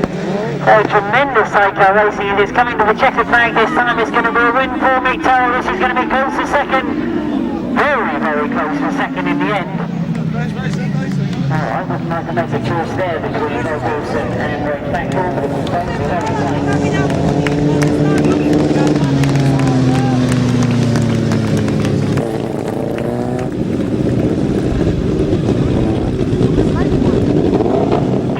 Victor and Tony Baseby. In second place, it was very, very tight on the line, but the line judge has given it to number 26. That's Reg Blackburn and Stuart Thacker. In third place, number 24, Rob Wilson and Tony Miles. In fourth place, number 12, Tim Bennett and Miles Simmons. In fifth place, number 9, Lee Ray and Nick Owen. In sixth place, number 7, that's Paul Johnson and Dave French, and the winning time is 1:26.04. 1:26.04, 62, 26, 24, 12, 9, 7, 1:26.04.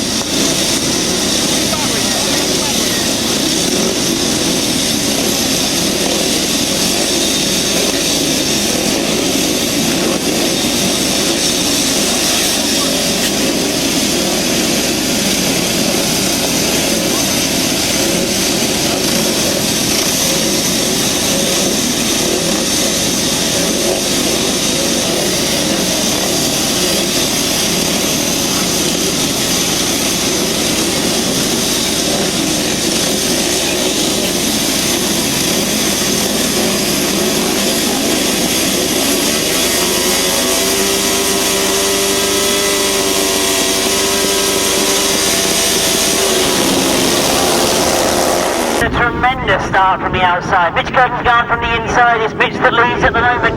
Will hurry on his outside though. Phil Ambrose is right there with him as well.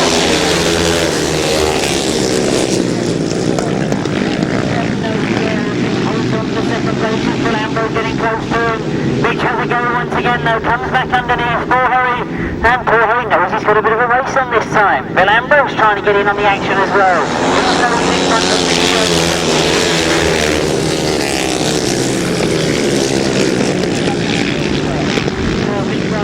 Out on that bottom then, tries to come back in tight. Phil Ambrose going well in second, trying to chase after Paul Hurry. I think that's Neil Taylor that's trying to go through now in front of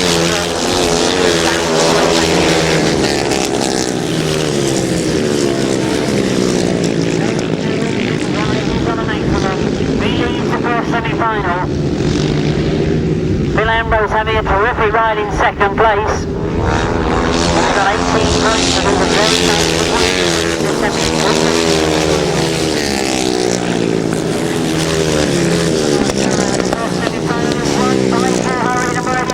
Ambrose finishes in second, Vince Kinchin in third, Neil Taylor in fourth, and Mitch Gordon in fifth.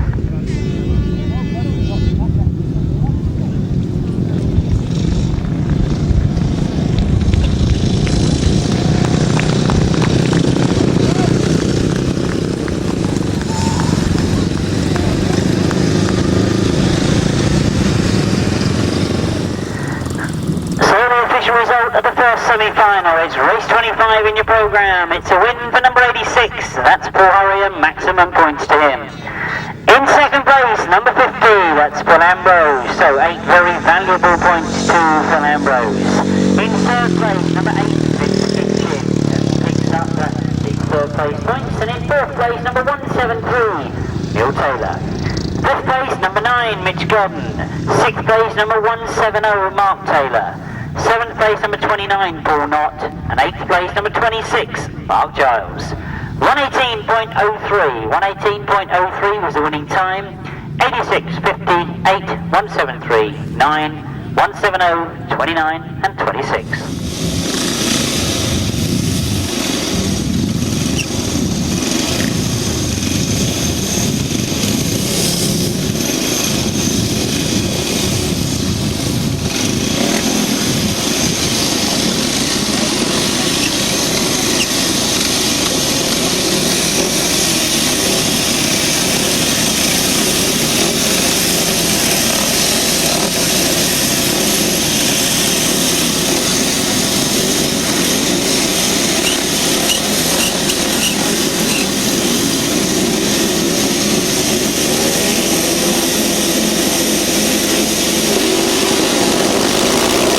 Has made another superb start. Trevor Banks has gone to the inside and got there in front. Mick Graham with a very tight line on the inside.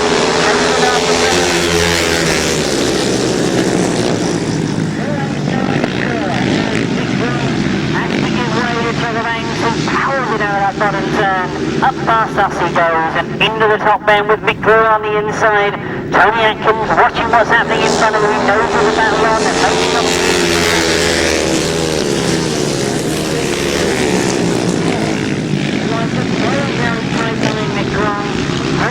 Taking the wider line but trying to keep the power on. Now Tony Atkins not being able to close on, and now Trevor Banks starts to put the pressure on.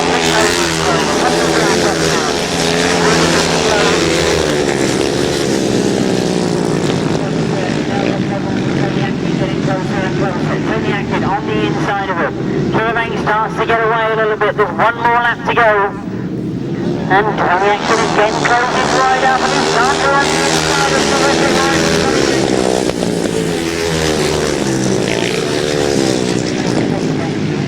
Very wide on that bottom turn. He cuts back inside. He gets second. Mick Graham in third. John Underwood in fourth and John Jeffries in fifth. Yeah, he was last out, missed the start of the race and he didn't seem to bother.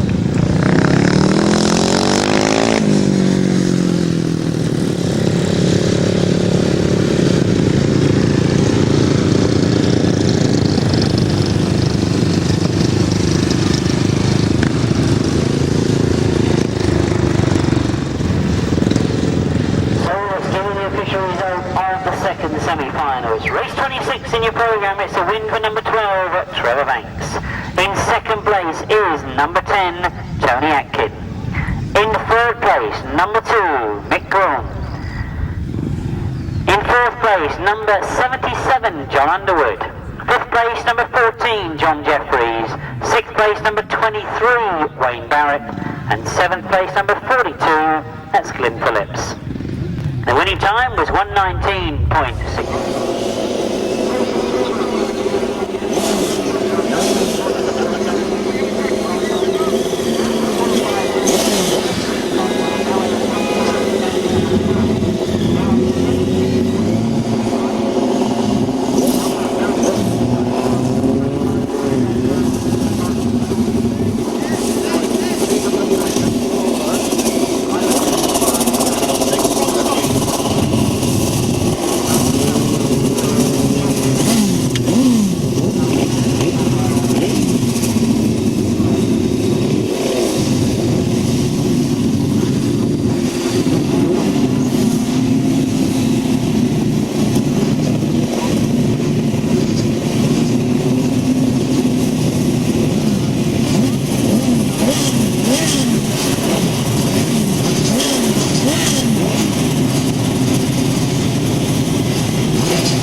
start. And it's Alan and John Brewer that have got to the front. They've got 3 Alphas.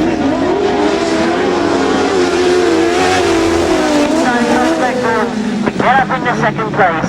But it is Alan and John Brewer that are setting the pace and getting away. They've gone wide on this top bend. Gary Jackson has seen a gap on the inside. Tries to go through the inside of Alan and John Brewer. Doesn't quite do it on the inside.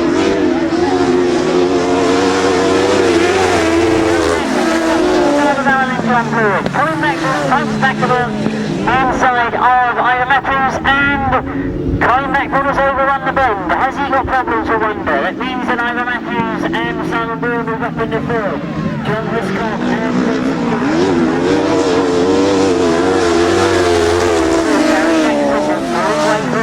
got to the front. Alan and John Brewer after that tremendous start have now got to fight for second because Ivan Matthews is coming through on the inside of it.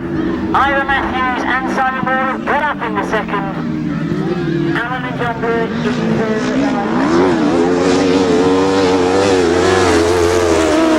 Into the final with 4 straight wins. Checkered flag this time as he comes round and he comes towards that checkered flag. Although Ivan Matthews get close, he does take the win. Gary Jackson and Carl Pugh win from Ivan Matthews and Simon Brewer.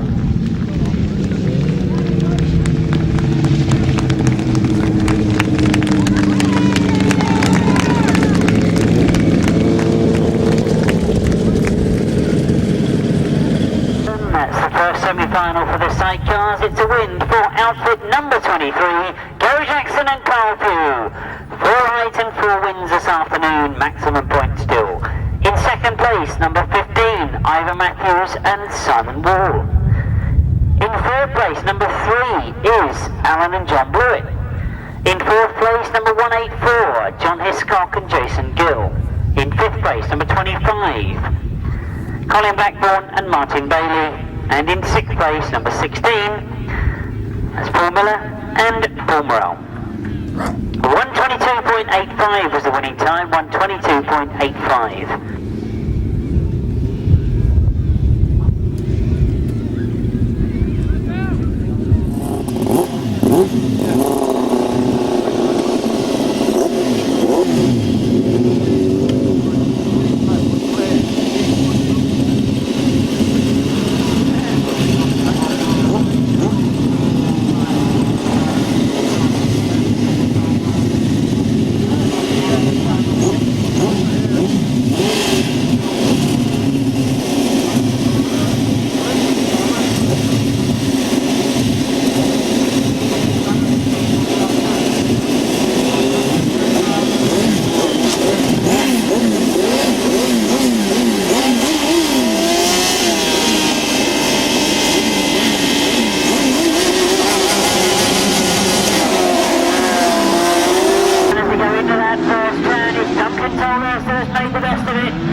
Trying to get up in this second, but Duncan doesn't want to give up that second.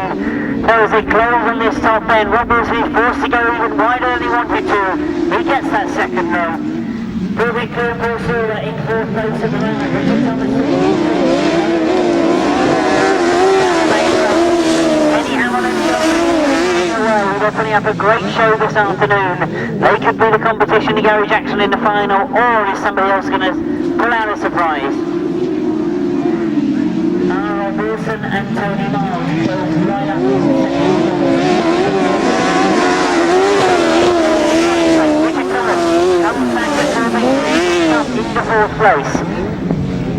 Now, have they worked out the points? Do they know how many they need? Do they know what position they need to get into that final? Paul Bickley doesn't want to give up that fourth place very easily.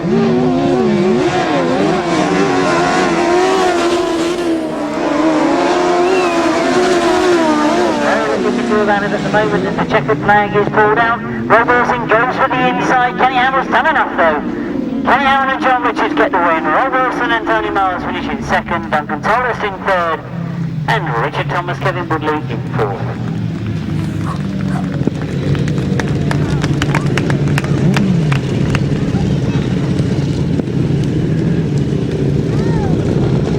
Let's do the official result as we put maximum 7 points to outfit Eddie Hamill and John Richards. In second place, number 24, that's Rob Wilson and Tony Miles. In third place, number 74, that's Duncan Tolhurst and Simon Beanie. In fourth place, number 60, Richard Thomas, Kevin Woodley. Fifth place, number 18, Paul Bickley, Paul Silver. And sixth place, number 62, Mick Tyrrell and Tony Baisby. Winning time 122.43, 122.43. 11, 24, 74, 60, 18 and 16.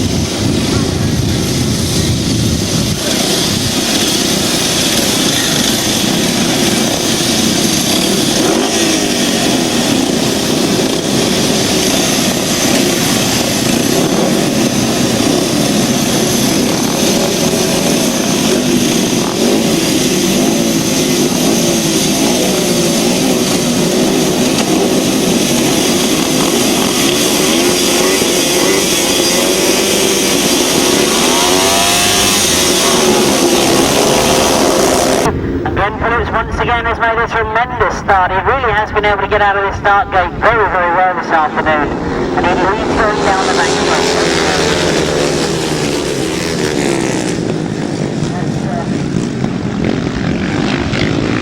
Mark Taylor is in third place at the moment. Wayne Barrett in fourth. Paul Knott's coming through now in front of John Jeffries. That's how they go past us for the first time. But a tremendous ride from Ben Phillips at the moment.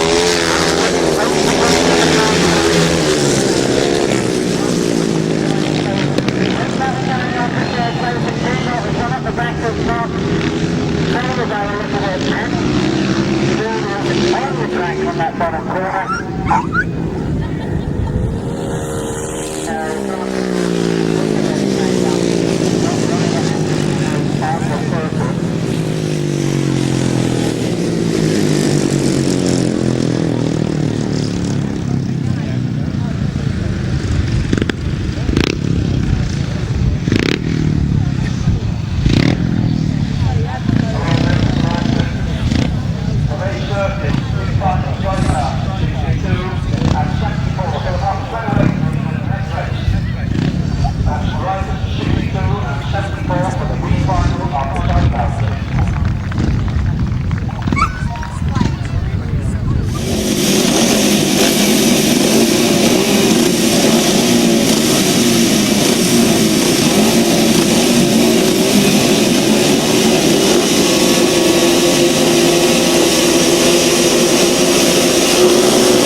Again, he loses again that bend, but John Underwood has come underneath him. John Underwood takes the lead as they go around that first bend.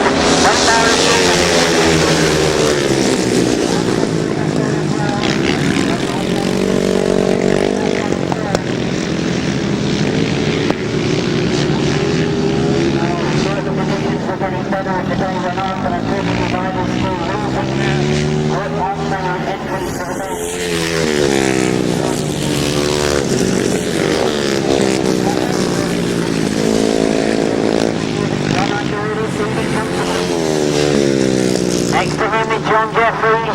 Glenn Phillips has put it down this time in the bottom bend. That John Jeffries goes for second. One Barrett up in third place.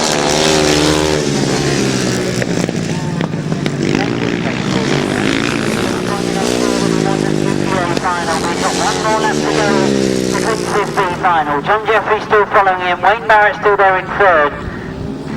But this is a cheeky little run because Craig Smith now has come up in the first place.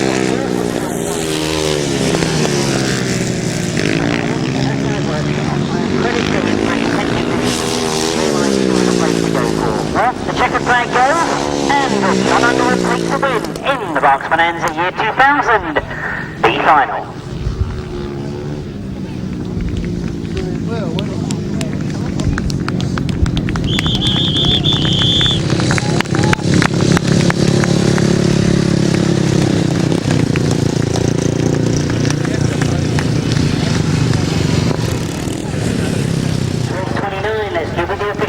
It was a win for rider number 77, John Underwood.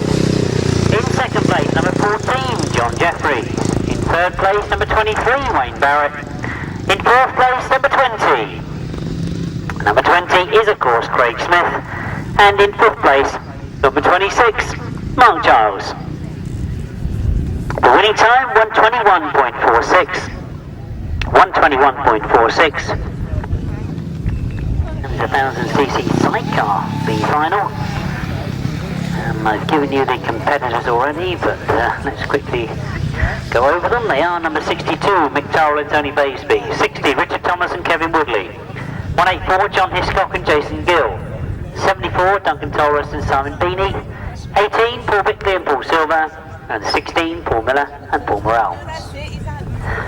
Well, that's the qualifiers. If you haven't visited the Grasser stall and got your calendar for this year, then I can tell you I've been given a few adverts about events coming up.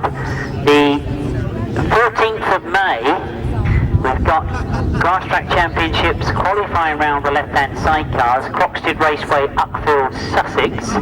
Camping, bar, refreshment start 1 PM, and it says on a little slash across this advert that it's a new circuit. So that could be one of interest. That's on the 14th of May. The 21st of May, we've got Bewdley Motorcycle Club present Grasstrack Racing at Ted Stillhouse Farm, Cheating near Bridgenorth. So that's the Bewdley Club. On the 4th of June, of course, don't forget that the ACU Cup and Championships, the qualifier for the British Masters, is being presented by Wimborne Motorcycle Club at the Udden Circuit, Pilford's Farm, Wimborne. That's Sunday, 4th of June.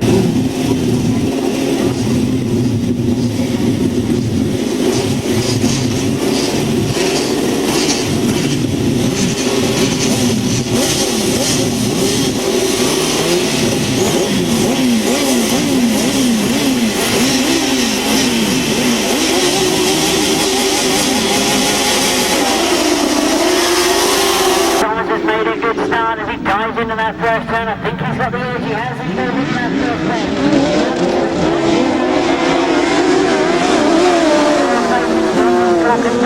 Has got to the front. Duncan Tolras charges in behind them as he goes into that top pen, and Richard Thomas has got him back. Richard Thomas and Kevin Woodley lead from John Hiscock and Jason Gill. Duncan Tolras and Simon Beanie sitting there in third.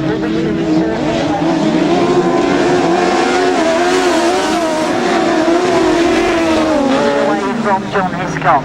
Equally, John Hiscock is pulling away from Duncan Tolras, but there's a right old battle going on for that 4th, 5th and 6th place. At the run time, I think that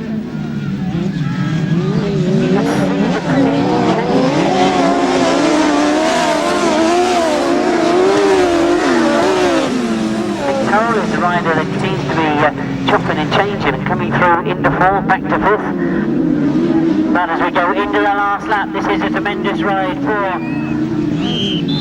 Richard Thomas and Kevin Woodley.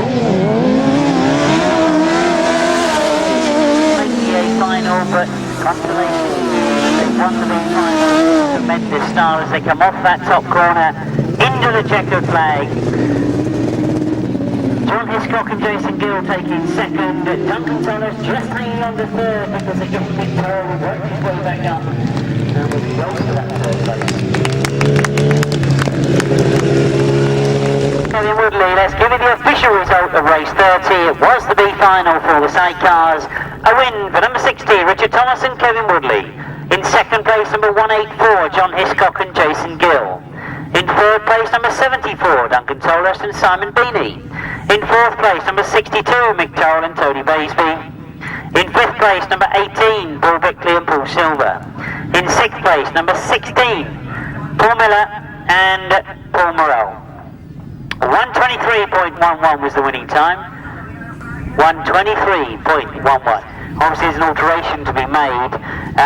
They've informed us from the officials of the circuit that there was a passing made on yellow flags. That's not permitted. A yellow flag means that riders must maintain their positions, and when the yellow flags are withdrawn they can then race again.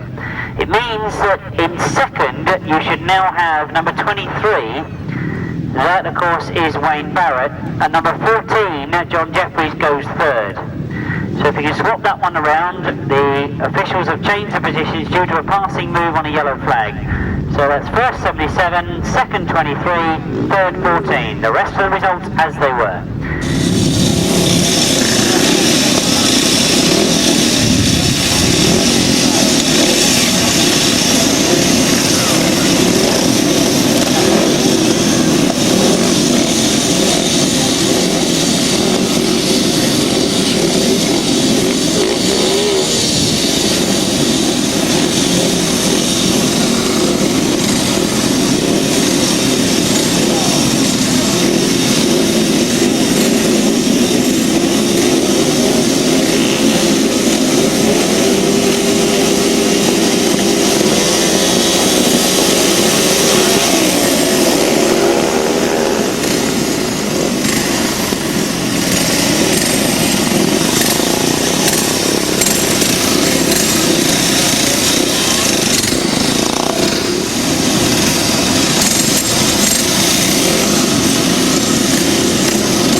Berks Bonanza, but as it turns out, third in 1999, won it in the year 2000.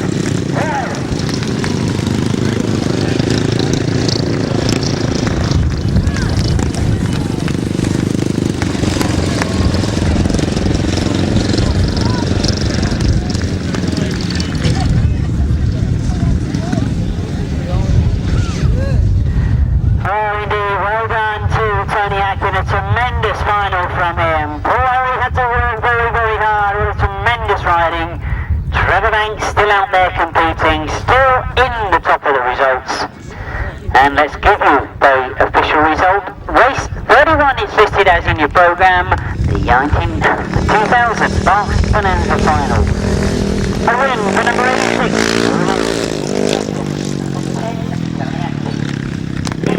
Number 12, number 2, in 5th, number 50, Phil Ambrose.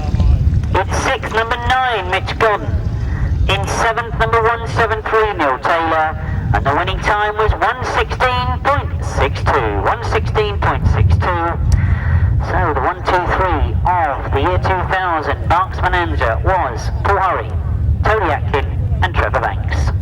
We now move to the sidecar final, race 32 in your programme. The competitors for this A final are number 23, Gary Jackson and Carl Pugh. Number 11, Kenny Hamill and John Richards. Number 3, Alan and John Blewett. Number 15, Ivan Matthews and Simon Wall. Number 24, Rob Wilson and Tony Miles. And number 25, Colin Blackburn and Martin Bailey. So, I wonder where you put your bets. Who do you think is going to get the year 2000 Berks Bonanza sidecar competition? Well, we've seen some tremendous sidecar racing earlier on today. We've got the results of all the qualifying. They've been through the semi-finals. This is now a straight race as they try to take the Bonanza for the year 2000. Well, quite often we have had 2 or 3 rides before they get to the Berks Bonanza, but due to the horrendous weather conditions that we've seen through April, a lot of meetings cancelled, so the riders still perhaps experimenting. And I learnt during the interval that one or two of you may be wondering why John Halsey didn't seem to be the John Halsey we saw at the back end of last year. Well, you may be aware that he disappeared over to New Zealand under invitation and rode in 2 or 3 speedway meetings over there. I'm told that all his #1 equipment still hasn't got back into the country yet, so he's had to put everything together into the spare chassis and beg, steal and borrow a few bits, and I think that's possibly the reason why he hasn't been the John Halsey we saw finishing the season last year. I'm sure that he will be quickly back up to speed. Now, just to add to confusion, we've got Colin Blackburn and Martin Bailey. Problems with their machinery, so you might notice that they're out on Dad's machinery. That's outfit number 26. Now, we know that Reg has been going well on that today. We know that Colin has been going well himself. I wonder, the combination, maybe enough?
The last of the outfits comes into line.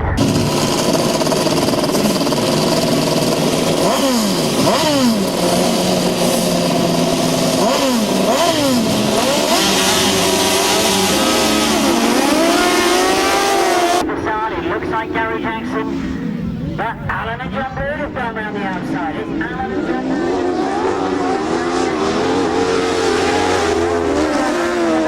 Gary Jackson goes through.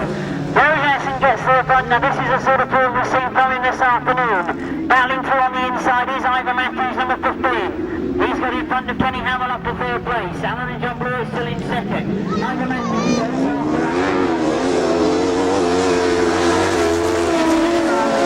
quick. Now watch what Ivor Matthews does in this top corner. He closes right up on Alan and John Blue, and he gets through as well. He gone into 2nd place. Kenny Hamill now trying to get in on the scene. Can Ivor Matthews catch Jerry Jackson? He really is unfirm this afternoon.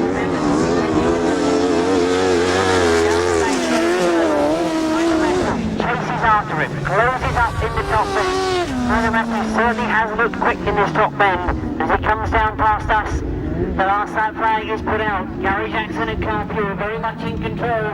Ivor Matthews still into the shelter. Down the next straight. We've got to make a challenge. Kenny Hamill's going for 3rd place as they come round that top corner, but as they come towards the checkered flag, it is Gary Jackson and Carl Bury. They keep a clean sheet. They're right from start to finish. Gary Jackson and Carl Bury taking the year 2000 Berks Bonanza title, the added remaining 99th title. Tremendous riding to Gary Jackson and Carl Bury. They won the semi-final. Now topped it off with a win in the final. Tremendous sidecar racing, and not forgetting of course that as well as the Berks Bonanza presentations, the Grasser yearly awards will be made. That's before the presentation, so no need to rush off and get caught in the old bank holiday traffic. We'll be presenting all those awards as soon as we get everything organised, so I hope to see you there for that presentation.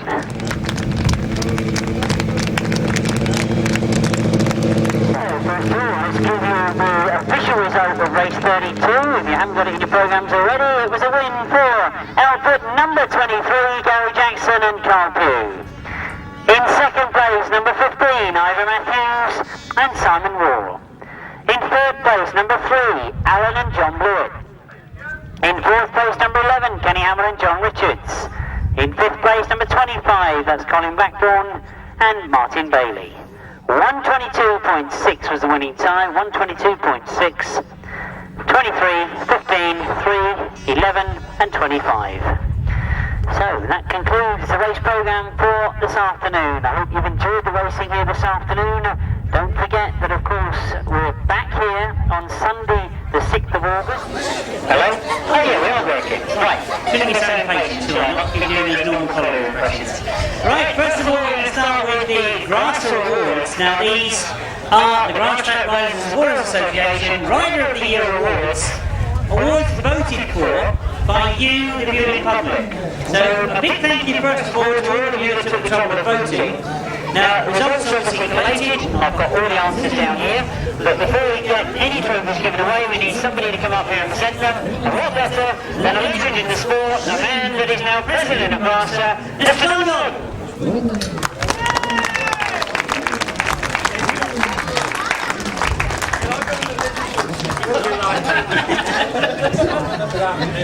Right, we start with the most improved youth. As I say, these are awards that have been voted for by you. And the award goes to a rider that lives in the southwest corner of the country, doesn't deter 12-year-old from entering grass tracks all over the country. He and his family travel the length and breadth of the country from their home in St Austell, Cornwall. He's just started his last year in the junior class after having taken third place in the British Championships in 1999. His distinctive fringe leathers mark out a popular, promising young rider, so watch out for number 88. 18 riders nominated this award for Benjamin Barker.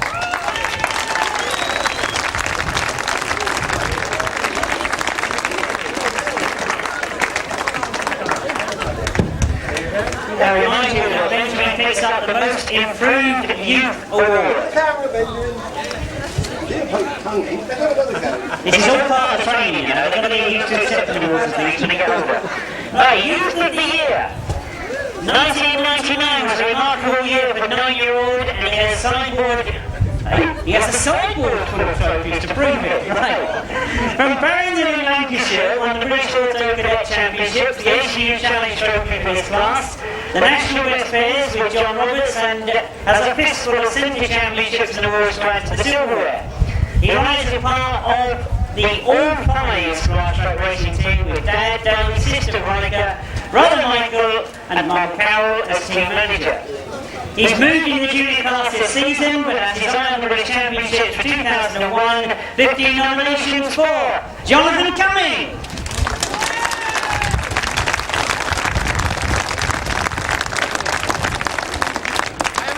And he's not here.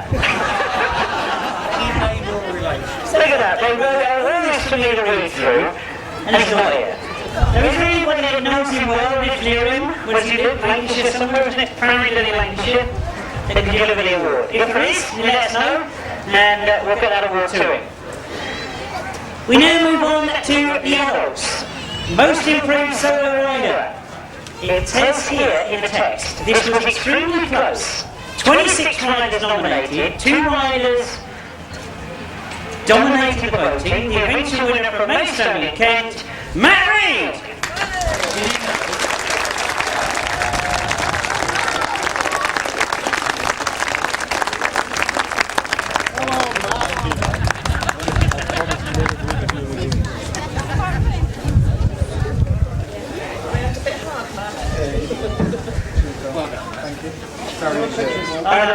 We'll run the pictures taken. A reminder that this is the Most Improved Solo Rider. The runner-up to him was Joseph Bunyan. Winner, Matt Reid. Well done, Matt.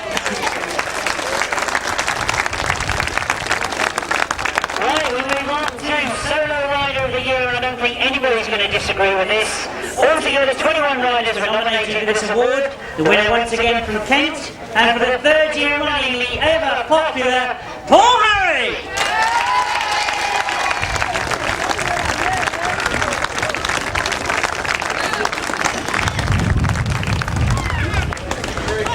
Well, I'm Paul. Yeah, the late start. All right. Well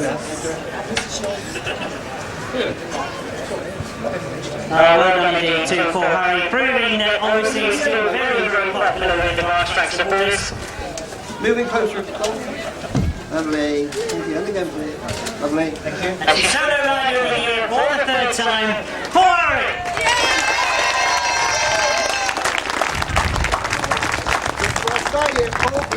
Moving on to the sidecars.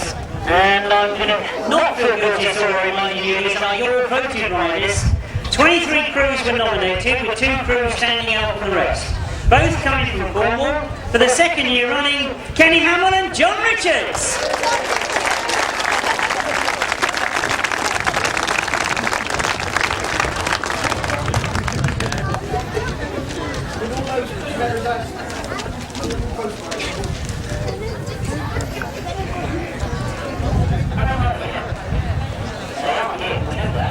Not here at the presentation.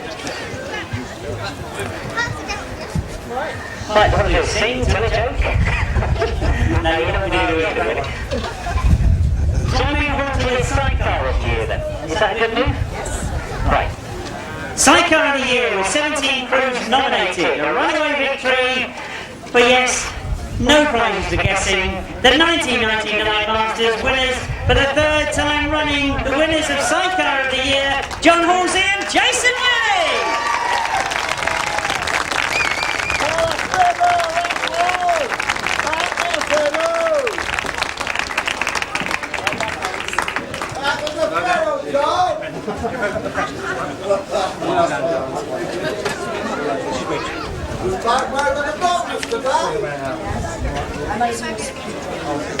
Thanks very much. Can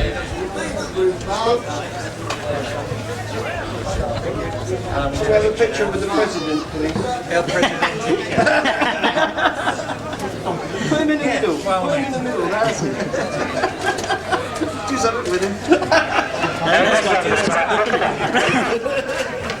Now the last trophy I've got to tell you about is, why not, Sidecar Crew of the Year. I remind you, 3 times running.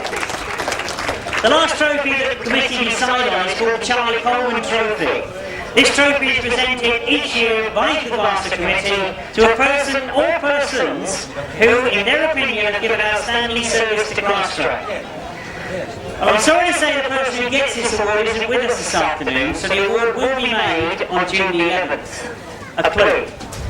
The award this year has garnered someone I think you'll all agree with me has given fantastic service to Grasstrack. It is, of course, our little hero, Mr. Steve Schofield.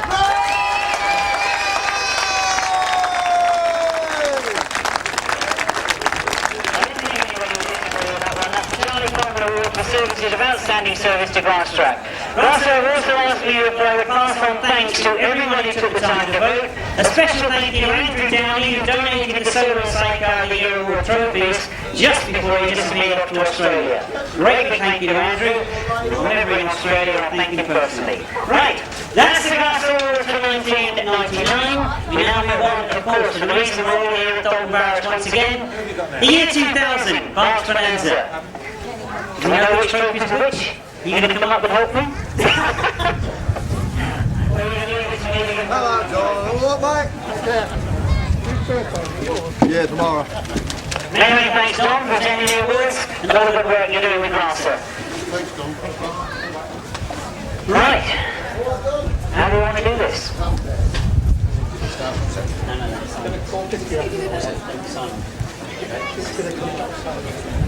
Alright, we're going to start with the Solo Bonanza Awards. So, as I've just done with the Glasser Awards, I need somebody to present them. So, if I could call up on the stage here for the presentation awards. They quoted him as being a legend in his own lifetime. I'm really, really pleased if you can come up and join us now to present these awards. The one and only, Mr. Simon Wick.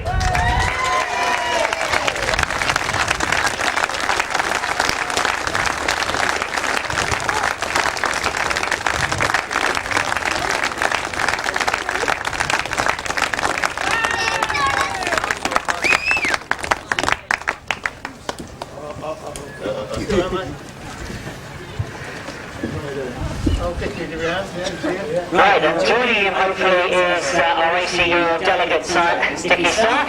So we should make sure that all the riders get the right awards. So let's call these riders up then, because finishing in third place, the Berks Bonanza 2000, the great campaigner himself, it is of course Trevor Banks.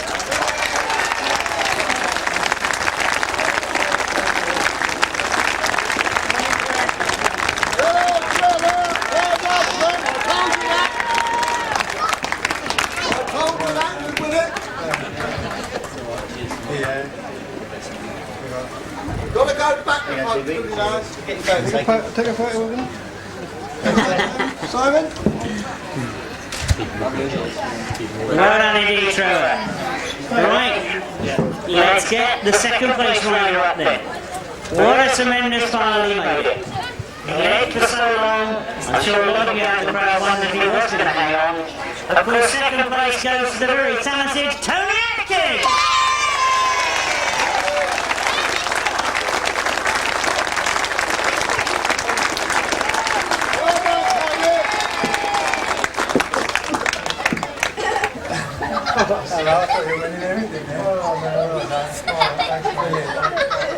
Tony does it, The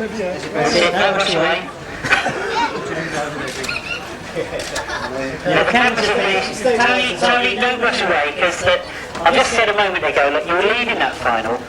Did it cross your mind that you could hang on to it?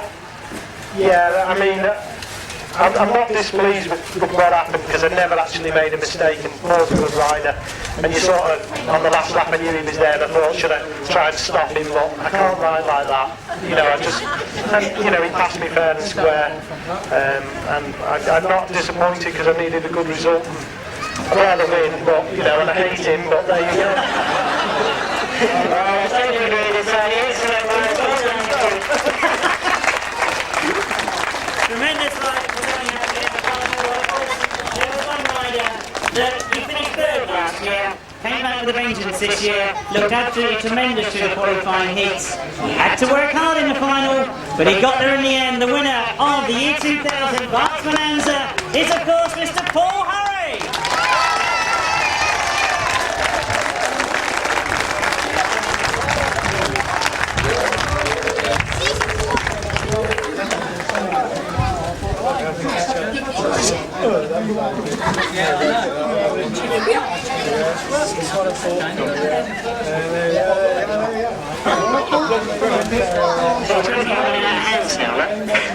Smile. And again. Lovely. That's it, we've got the pictures, so don't rush off through. A quick word, because I just said tremendous riding through the heats, but they certainly made you work hard in the final, didn't they?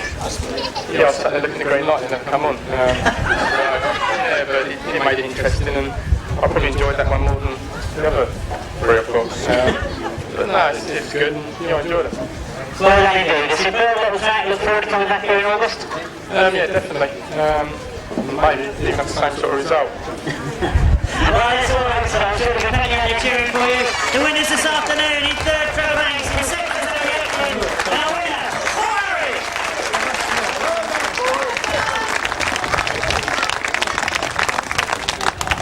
Right, we move on to the sidecars.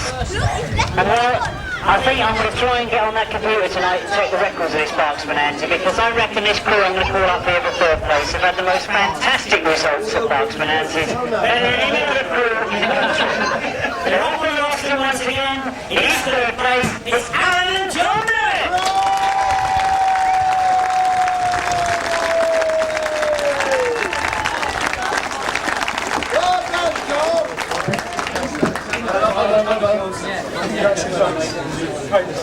Sorry, but this way. Alan,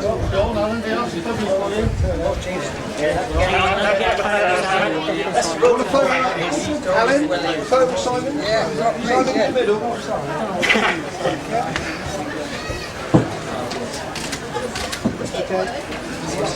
Well, we've got third place up on the winners roster, and now let's pull up second place because they've had some dodgy moves today. Struggled to get off the start, followed everybody else around for a few laps. They've come through and got a fantastic second place.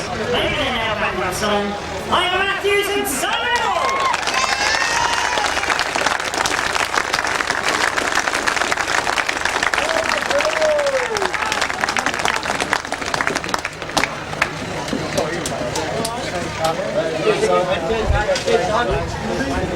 go, he's got one. There you go, on the bubbly. Turn around for the left. You don't want to lose the chair.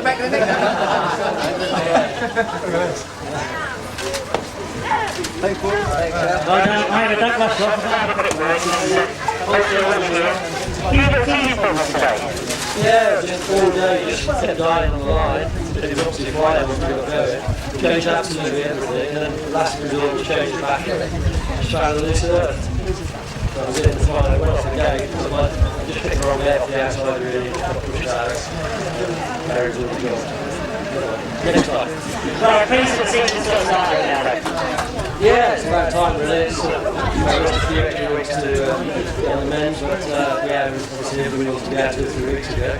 But I mean, I think considering the weather we've had, we've done a fantastic job in the circuit as it is. It started to dig out a little bit, but it's hardly surprising considering the rain.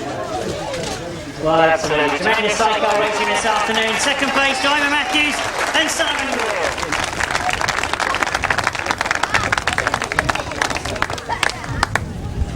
Right, is there Kevin Jones somewhere? From the name of Kevin Jones, you're required to meet somebody who's just come up here to the restaurant. So she'll stay here. If Kevin Jones can hear me somewhere around the circuit, you're wanted now. Right, we move on to first place in the Berks Bonanza 2000.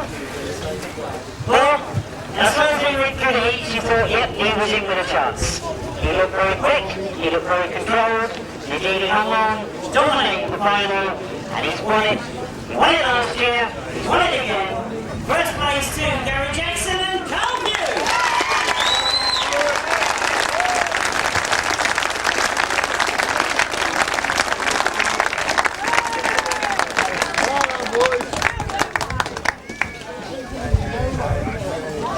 Congratulations, mate, well done.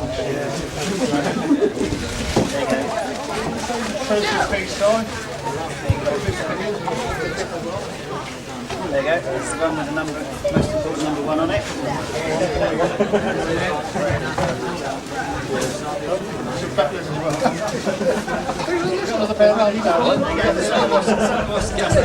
With me and John, this is the back.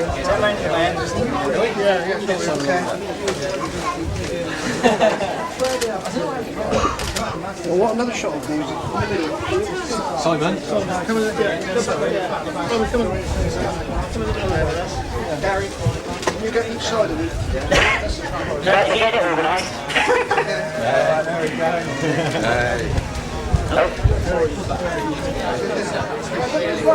When there? Cheese. Lovely. That's the one you'll see in the press many, many times. Right, Gary, before we start all the applause, I want to say a few words because tremendous, like it's going to be tremendous work.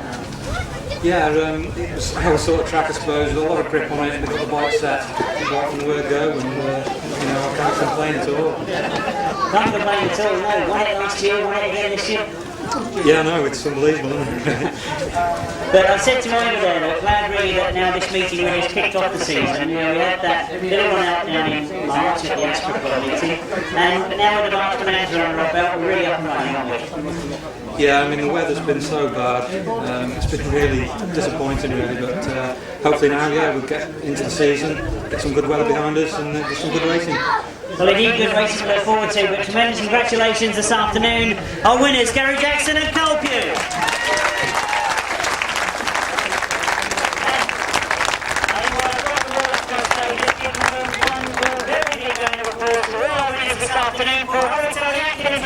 Gary Jackson and Carl Pugh. I'm Matthew Simon Warren, Alan and John Lewis.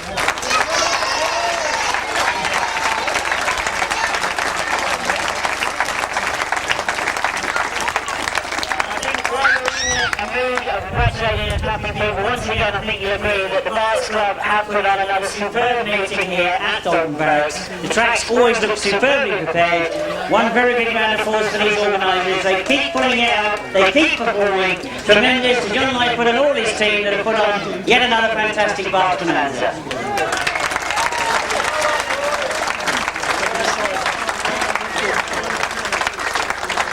Right, I think that just about wraps it all up. And many thanks and terrific seeing once again to Simon, of course, who's got himself up on stage here. We wish him the very, very best for the future. My thanks to all of you for supporting Grasstrack this afternoon. I hope see us all again soon. Wish you a very, very safe journey home, and see you again soon at the racetrack.